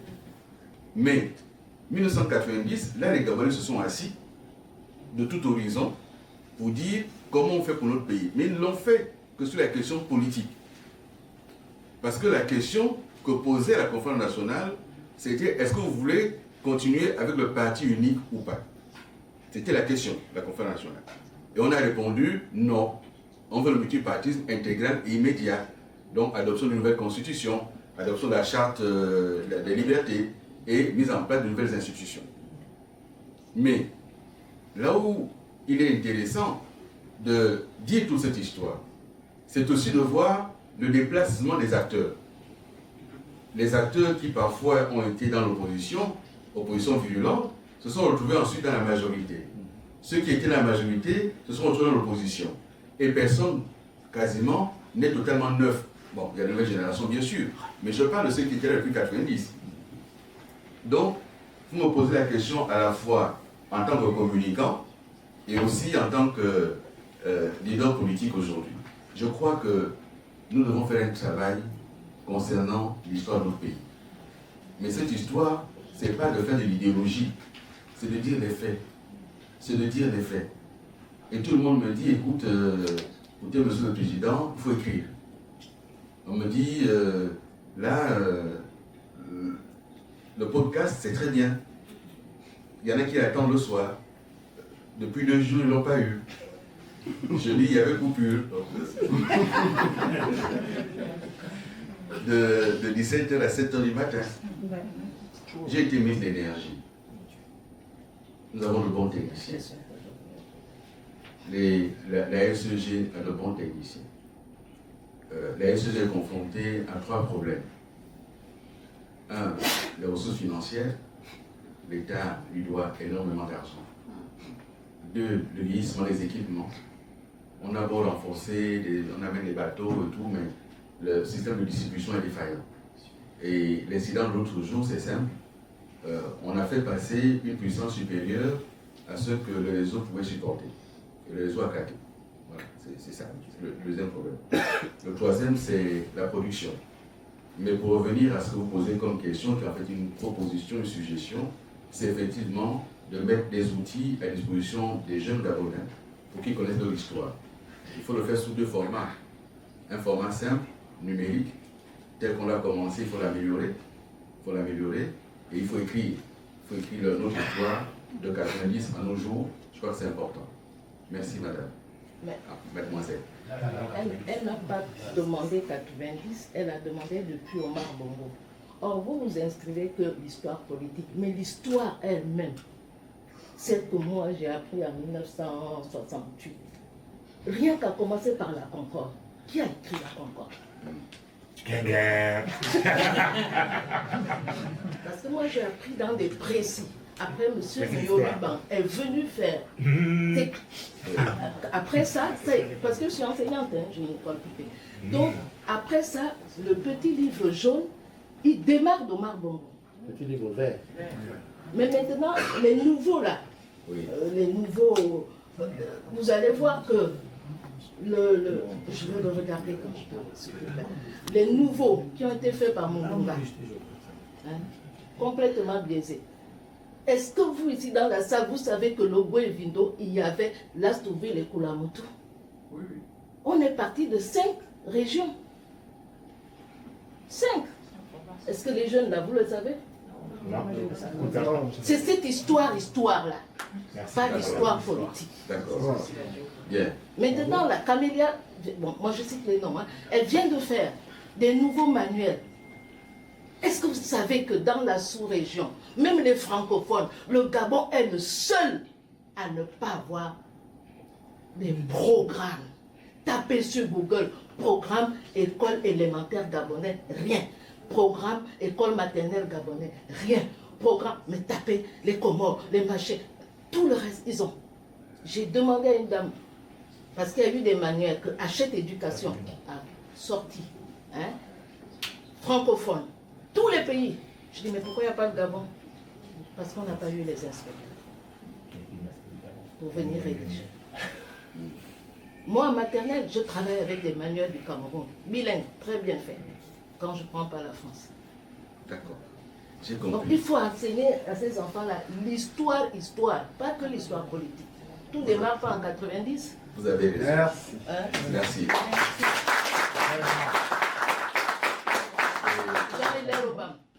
Les Malécou encore vivants, lisez le livre de Malécou, c'est vrai qu'il est passé, il est maintenant à 42 €. Mais là, vous allez comprendre. C'est une très belle proposition. Aller au-delà de l'histoire politique pour refonder l'histoire de notre pays. Mais c'était le point numéro 1 de mon intervention, notre histoire. Oui. Il y a le monsieur derrière. J'ai un réel plaisir d'être avec vous aujourd'hui. Alors j'ai une question. On en a vu une fois, il n'y a pas assez de temps. Quelle erreur stratégique les oppositions gabonaises répètent-elles et qui les empêche d'accéder durablement au pouvoir? Dans votre cas, avez-vous un plan B au cas où, dans l'avenir, les mêmes situations, lors des prochaines élections, venaient de se répéter? Je ne sais pas si vous m'avez saisi. Alors je répète la question. Non, c'est bon. Alors, donc je disais tout à l'heure que quelle erreur stratégique les oppositions gabonaises répètent-elles et qui les empêche d'accéder durablement au pouvoir? Dans votre cas, avez-vous un plan B au cas où, dans l'avenir, les mêmes situations, lors des prochaines élections, venaient de se répéter? La deuxième question, plus rapidement. Pensez-vous que la centralisation excessive du pouvoir au Gabon explique l'abandon des villages et la concentration de tout à Libreville? Parce qu'aujourd'hui, sans se mentir, on voit que tout le monde est à Libreville. D'ailleurs, le président actuel, je crois lors de la campagne, demandait même aux gens de repartir parce que Libreville était quasiment confiné. Alors, qu'est-ce qui explique cela? Bien. Je vais commencer par la dernière question. Il y a la centralisation du pouvoir qui fait que le siège du pouvoir est à Libreville, mais il y a aussi la question de l'organisation de l'État et aussi les questions d'organisation économique.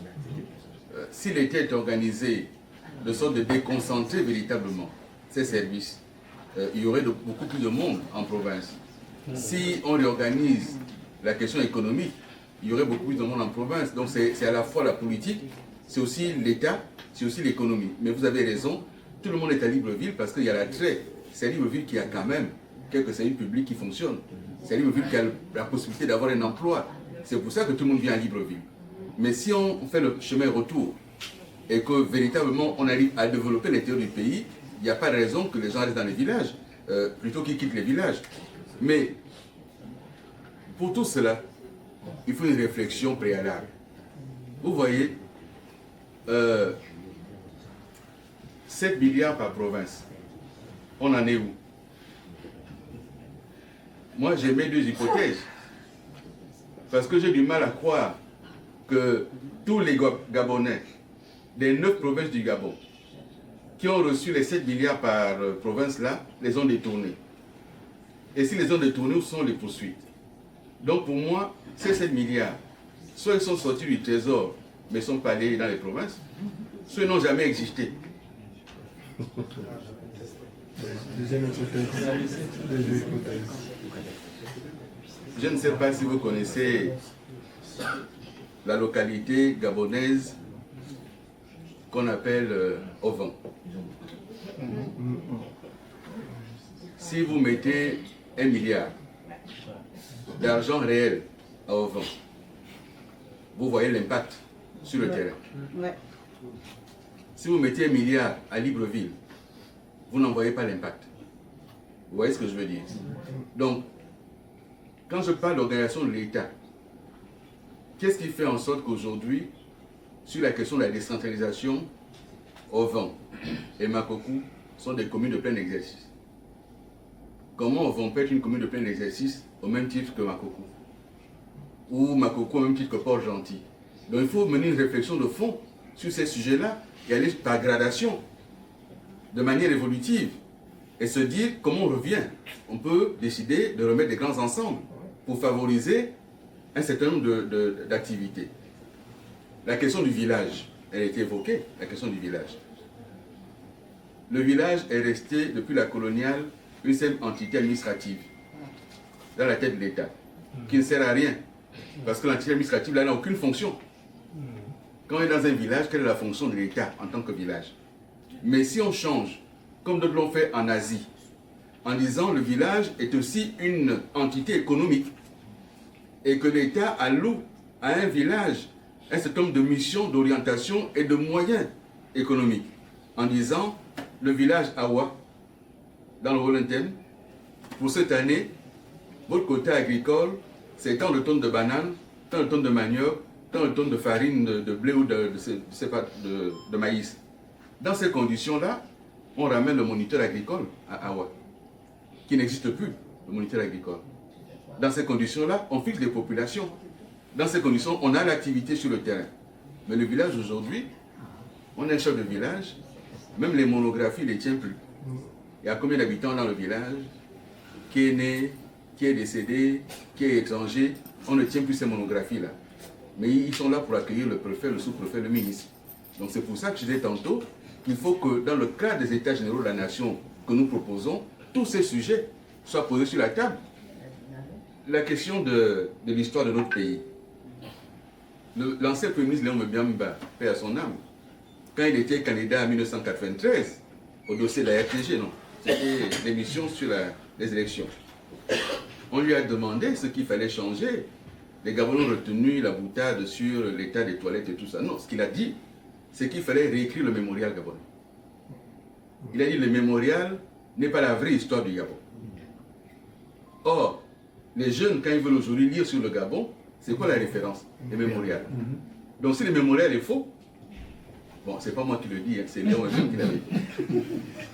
Concernant la stratégie, bon, vous comprendrez quand même que je ne sois pas là en direct à la télévision, sur les réseaux sociaux, pour vous décrire la stratégie.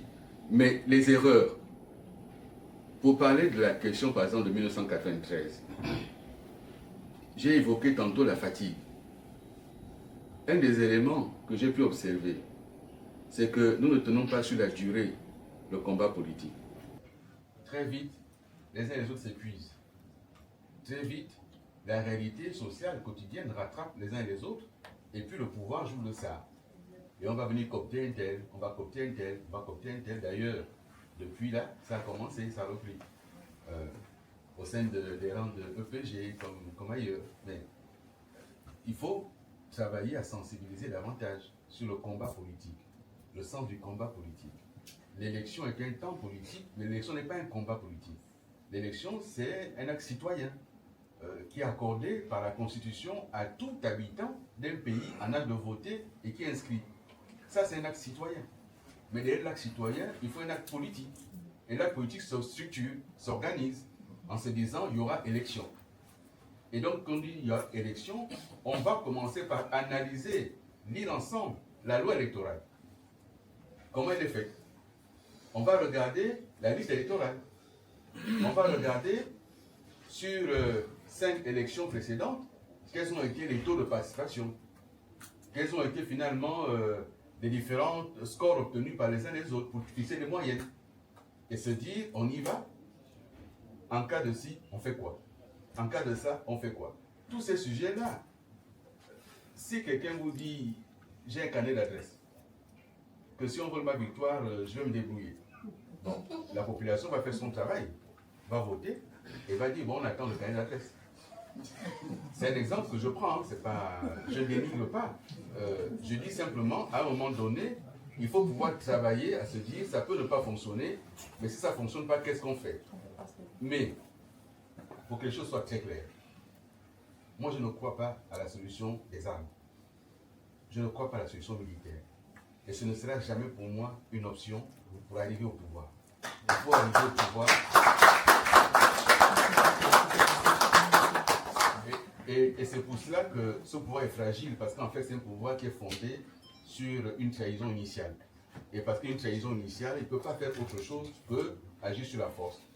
Il faut qu'on travaille à structurer un mouvement, qu'on travaille à mettre dans l'esprit du Gabonais qu'il faudra tenir sur la durée, que ce n'est pas demain que ça va se faire, que ça peut prendre du temps. Et qu'au bout de ce temps que ça prendra, il y aura une vraie libération. Il y aura une vraie alternance. Et notre pays a besoin d'une vraie alternance fondée sur un projet, sur des hommes et des femmes qui portent le projet. Il ne faut pas dire qu'il y a Billy Bizet qui porte un projet. C'est notre projet à nous tous. Pour le moment, il est incarné par Billy Bizet. Voilà. Et que si demain Billy Bizet tombe, un autre reprend le flambeau pour continuer le même projet. Voilà, parce que moi je ne suis pas le Christ. Il y a eu un seul Christ, il est parti. Mais là aujourd'hui, moi je suis l'incarnation d'un projet collectif. Demain ça peut être quelqu'un d'autre. Si je n'y arrive pas, ou je suis défaillant, qu'à un moment donné, moi-même je défaille. Bon, ça n'arrivera pas. Mais...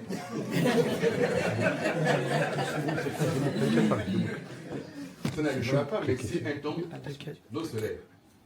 C'est ça, c'est un combat. Et dans ce combat, il pourrait arriver qu'un tombe. Tu tombes moralement, tu tombes physiquement, qu'il soit jeté en prison. Ça peut arriver. Et si demain j'étais jeté en prison, il faudrait que quelqu'un puisse se lever pour continuer le combat. Et c'est au bout de cela qu'on va y arriver.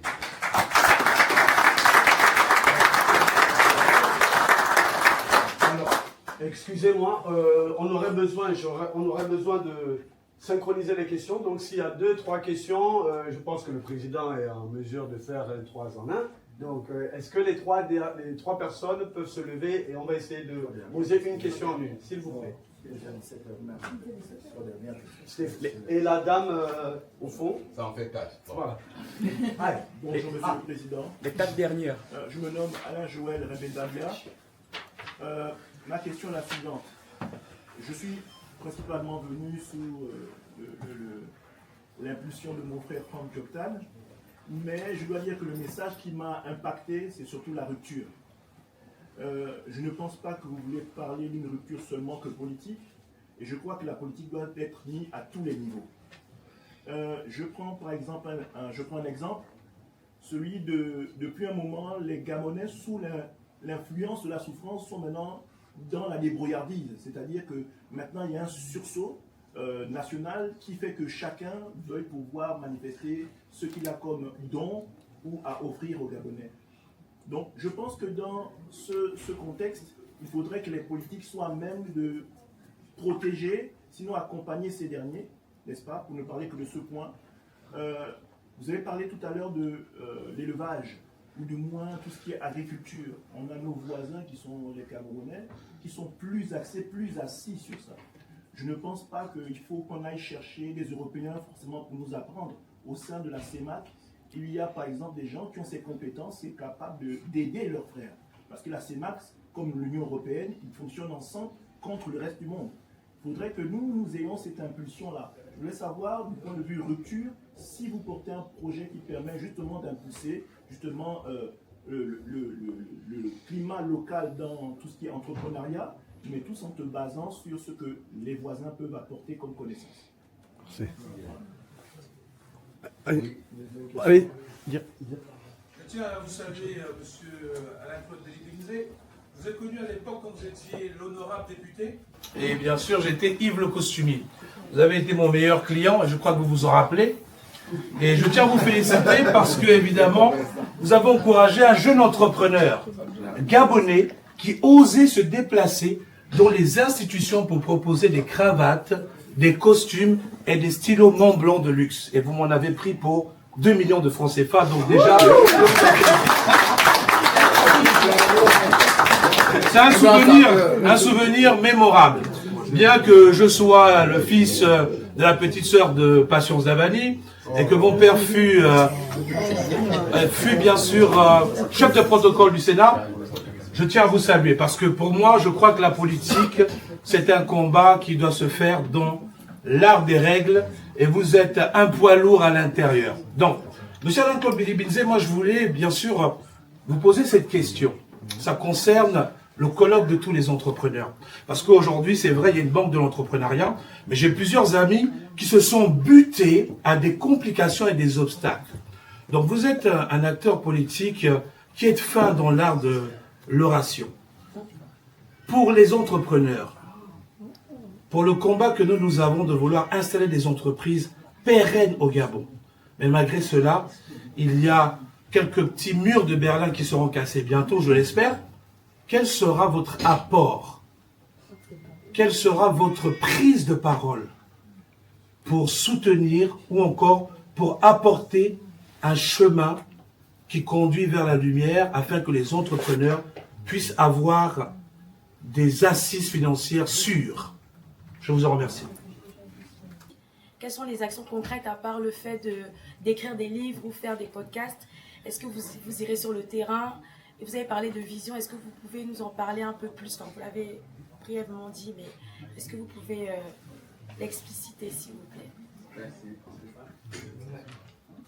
L'économie gabonaise est basée principalement sur trois sur trois principales ressources, le bois, le manganèse et le pétrole, si j'ai bien retenu. Mais quand on prend en compte le rapport ITE qui traite des ressources extractives du Gabon, on se rend compte qu'il y a plusieurs ressources. Et ces ressources-là ne sont jamais listées, que ce soit dans les lois de finances, dans les rapports que l'État met à disposition. Pourquoi? Par exemple, là aujourd'hui, on sait comme l'or, on sait que dans la Bagno, il y a la potasse qui est déjà utilisée. Il y a par exemple le quartz qui est aussi utilisé au Gabon. Mais qu'est-ce qu'on en fait de ces ressources-là et pourquoi ils ne sont jamais mentionnés dans toutes les lois de finances qui existent au Gabon? Merci. La question de la rupture. Il ne s'agit pas uniquement d'un changement de système parce qu'on a fait l'élection. Il s'agit de réinitialiser le logiciel. Et c'est l'ensemble de la société gabonaise, dans tous ses pans, qu'il faut réinitialiser. Et cette réinitialisation-là, c'est un chemin qui doit passer par la question de partis politiques, bien sûr, mais la question de la formation et du reformatage. Réinitialiser, c'est quoi par exemple? Pendant de très longues années, notre pays a mis l'accent sur la question du diplôme, la valorisation unique du diplôme. Et on en demande davantage. Il faut aller chaque fois plus loin. Mais à la fin de la journée, ce diplôme-là conduit à la fonction publique. Et on se rend compte que généralement, on n'est pas bien rémunéré. Et on s'en plaint. Donc, dans la question de la rupture, c'est aussi poser les chemins possibles en disant à un garçon, à un enfant, mais qu'est-ce que tu sais faire? Qu'est-ce que tu peux faire? Et comment, dans ce que tu sais faire, tu trouves les moyens, l'outil pour être autonome? Vous voyez ce que je veux dire? Donc ça, c'est la question de la formation. Nous avons hérité des modèles de formation anciens, que ceux qui nous l'ont apporté, eux-mêmes ont modifié déjà depuis très longtemps. Ils ont dépassé ces éléments-là. Mais nous sommes encore à ce stade. Il faut donc rechanger, replacer tout cela. La deuxième chose, concernant EPG, nous sommes en train de travailler sur ce que nous avons appelé les universités populaires. Ça veut dire aller dans les quartiers, s'asseoir, expliquer, pas seulement la question politique, avoir à nos côtés ceux qui sont outillés sur la question de l'entrepreneuriat.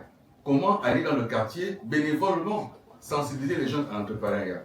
Lorsque l'État dit aller entreprendre, mais entreprendre n'est pas simple.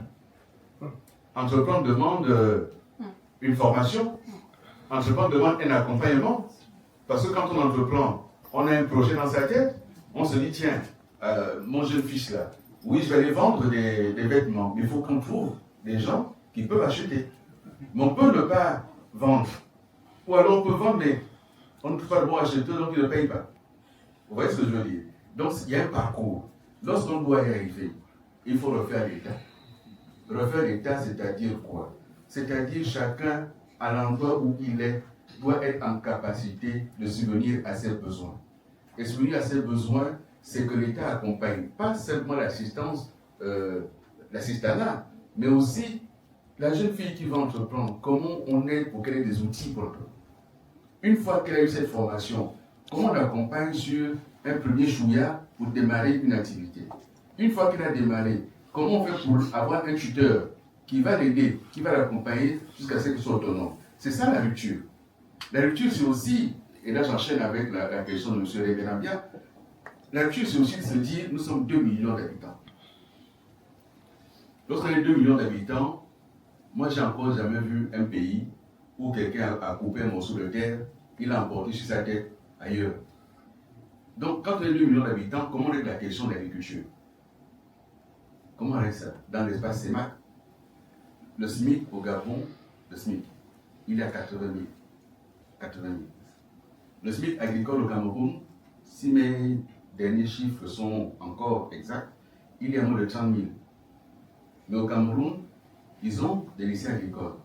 Au Cameroun, ils ont un environnement agricole. Ils sont plus outillés que nous. Là, au moment où nous parlons, peut-être que demain, on va s'améliorer, mais là, objectivement, ils sont mieux outillés que nous. Bien.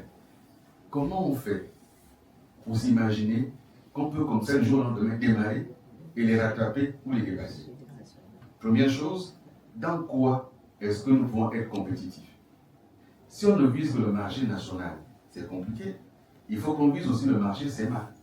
Il faut aller plus loin que la CEMAC. Nous ne sommes pas très loin de Kinshasa. Si vous êtes dans le Haut-Ogooué, vous êtes à côté de Brazzaville. Si vous êtes à Brazzaville, Kinshasa est en face. 15 millions d'habitants à nourrir tous les jours à Kinshasa. Donc dès qu'on est dans le Haut-Ogooué, on peut produire dans le Haut-Ogooué, non pas uniquement pour Libreville, mais pour Brazzaville, pour Kinshasa. Mais est-ce qu'on peut le faire tout seul, sans formation, sans outillage? Bien. On a distribué les tracteurs à travers le pays. Vous avez vu la campagne, on a amené les tracteurs à gauche à droite. Ça fait 2 ans. Les tracteurs sont posés dans l'herbe, les pneumatiques sont en train de se... Voilà. Bien. Parce qu'on n'a pas étudié l'environnement. Moi, je suis pour cette coopération-là. Si nous avons la CEMA, c'est bien pour qu'il y ait cette circulation. Circulation des élites, circulation des biens des personnes, circulation également des intelligences. Et donc, on partage ce que nous avons en commun pour nous soutenir. Quelqu'un évoquait tantôt la question de la dévaluation. Mais les banques centrales, et là j'enchaîne avec l'accompagnement des entrepreneurs. Quand vous avez des taux bancaires qui sont les plus élevés de la sous-région, c'est le Gabon. On est à 12-13%, plus la TVA. Et donc, le crédit est tellement cher qu'il n'est pas facile pour quelqu'un qui démarre d'avoir un accompagnement. C'est pour ça que la politique à mettre en place, c'est la question des fonds de garantie que l'État apporte. Un fonds de garantie pour l'entrepreneuriat jeune. Dès qu'on est jeune, qu'on entreprend, on accompagne, on met en place des outils, il y a un fonds de garantie. Parce que le banquier n'a pas non plus envie de prendre... Ce qui coûte cher, c'est le risque. Le banquier va se dire, mais celui à qui je vais prêter là, quelles sont ses capacités? Quel est le marché? Mais l'État, lui, a intérêt à ce qu'il y ait un embryon d'économie qui démarre entre les mains des nationaux, notamment des jeunes. Donc, un fonds de garantie. Si les autres l'ont fait, on copie le modèle. Ce qu'un Inde sait faire, un autre Inde peut le faire. Nous avons des difficultés, on regarde comment ça fonctionne ailleurs. Des modèles africains, je veux dire, parce que les modèles occidentaux sont trop éloignés, à la fois sur le plan culturel, sur la manière de faire, mais il y a des modèles africains qui existent, l'île Maurice, le Rwanda. Ça existe. Donc comment on procède pour nous en inspirer? Ensuite, il faut aussi que derrière, on se dise que jeune est un état de passage. On est pour un temps. Mais après on sort de là. Et donc une politique de jeunesse est forcément une politique pérenne pour l'État, mais c'est une politique transitoire pour la personne que ça concerne. Et il ne faut pas que jeune soit une forme de rente, parce que l'âge fait qu'on sorte de là. Il faut donc pouvoir planifier comment on fait pour accompagner la jeunesse gabonaise dans l'entrepreneuriat. Moi, j'ai observé, pendant la Covid-19, comment un certain nombre de nouvelles entreprises sont nées au Gabon, notamment la livraison à domicile. Plus personne ne pouvait sortir, mais il fallait bien manger. Et au Gabon, aujourd'hui, on peut à domicile faire ses courses. Mais ce n'est pas parce qu'on est snob, c'est que parfois on est occupé, parfois on n'a pas le temps. Et que derrière ça, ça crée de l'emploi. Vous voyez ce que je veux dire? Donc, oui, les jeunes entreprennent. Lorsqu'on dit le Gabonais est paresseux, non. Le Gabonais travaille. Il travaille. Simplement, il faut arriver à mieux l'accompagner. Et la rupture, c'est aussi cela. Sur la question qui vous concerne directement, il y a une banque qui a été mise en place pour accompagner l'entrepreneuriat. Les informations que j'ai, le retour que j'ai des jeunes qui ont essayé, les conditions sont telles qu'il n'y a pas grand monde qui arrive à trouver quelque chose. Je ne dis pas qu'il y en a qui n'ont pas trouvé. Ceux qui ont trouvé en général, c'est une orientation de l'État. Lorsque l'État a dit, bon, on va faire taxi-gab, bon, les jeunes sont allés. Lorsqu'ils ont dit, on va faire le gab pêche, certains ont eu. Là, on dit qu'on fait le poulet, donc on donne. Mais celui qui dit, moi, voici mon projet, je ne connais pas beaucoup qui ont été accompagnés à ce jour. Vous voyez ce que je veux dire? Mais c'est un bel outil. C'est une bonne chose que cela existe. Il faut maintenant pouvoir mettre en place des conditions pour que ça devienne plus performant et que ça accompagne mieux l'entrepreneuriat. Est-ce que j'ai répondu à toutes les questions? Non, il y a vos questions à vous. C'était sur ce qui ne figure pas dans la loi de finances. Oui. Mais ça fait partie des éléments d'obscurantisme, d'obscurité, de flou artistique. parce que derrière ça, il y a beaucoup de gens qui n'ont pas intérêt à ce que ça apparaisse. Si vous voyez que ce n'est pas transparent, c'est que ça profite à d'autres personnes. Donc, il faudra bien que ça figure sur la loi de finances. Dans la loi de finances, mais la loi de finances, pour dire un petit mot dessus, c'est un outil de développement. C'est l'outil essentiel dont dispose l'État pour réaliser un programme. Il y a le projet politique, il y a le programme gouvernemental, il y a le financement. Dès cet instant-là, si on veut qu'il y ait des ressources supplémentaires, il faut effectivement que tout ce dont dispose l'État et qui est exploité soit effectivement tracé au niveau de la loi de finances. L'or et toutes les autres matières que vous avez citées doivent apparaître dans la loi de finances. J'ai entendu dire que désormais ça apparaîtra, on va regarder, on verra. On va regarder. Mais naturellement, nos responsabilités, ce sera totalement transparent. Aujourd'hui, vous avez du mal à trouver la loi de finances. Hein? Et parfois, celle qui est promulguée, ce n'est pas celle qui est exécutée. Hein? Bien. Merci beaucoup. Si je n'ai pas répondu à toutes les questions, je suis désolé. On pourra continuer à échanger tout à l'heure dans le temps qui était prévu pour je crois se dire un petit mot. Bien. Merci beaucoup et que Dieu vous bénisse.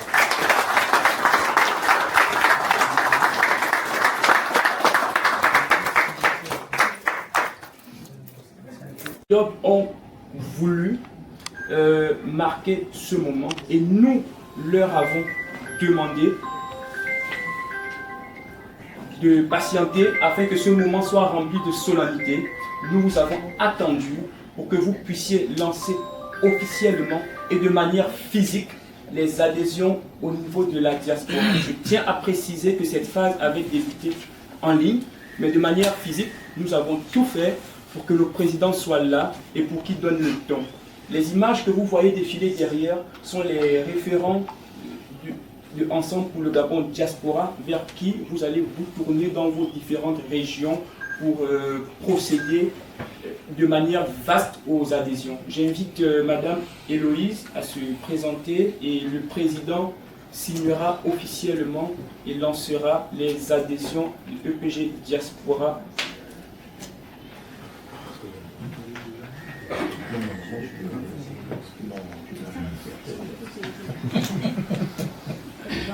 Mon frère.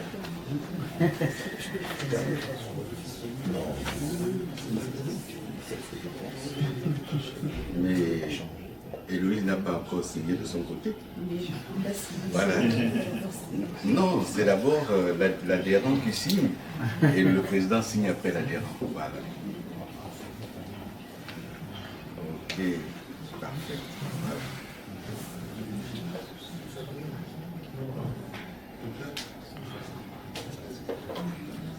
Félicitations.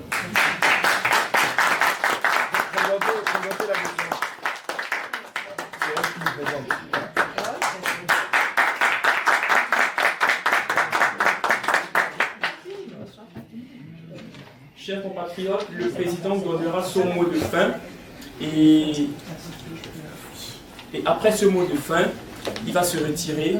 Les membres de EPG Diaspora vont l'accompagner et nous allons vous convier à un cocktail que nous avons prévu pour vous.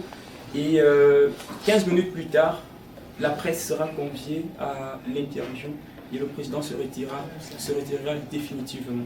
Merci. Merci. Le mot de fin. Merci. Monsieur le protocole. Oh. Non, Bien. Mes chers compatriotes, je voudrais, au-delà des réponses qu'il m'a été donné d'apporter à vos interrogations, à vos préoccupations, mais également des suggestions qui ont été des vôtres, je voudrais vous remercier. Vous remercier d'être venu cet après-midi.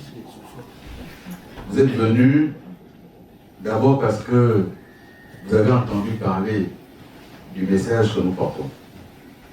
Vous êtes venu également parce que vous aviez certainement envie de vérifier de par vous-même si ce que vous avez entendu était réel. Mais surtout, vous êtes venu seul sans aucune motivation autre que le désir d'apprendre, de découvrir et pour faire votre propre opinion, votre propre idée.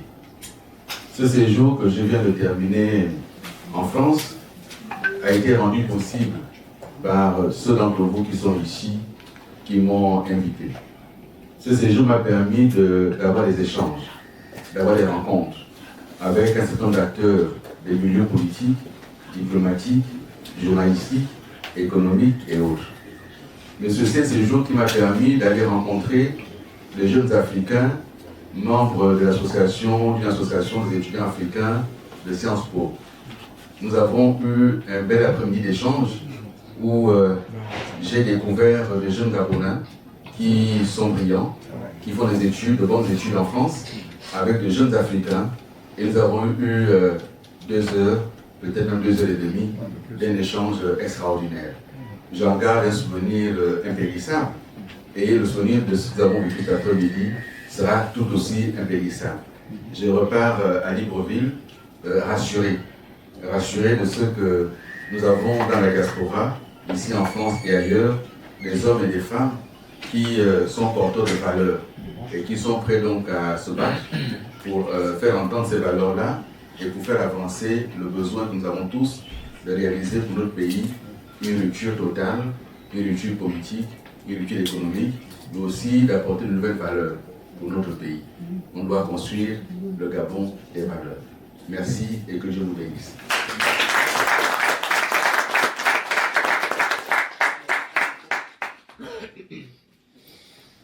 Donc si j'ai compris,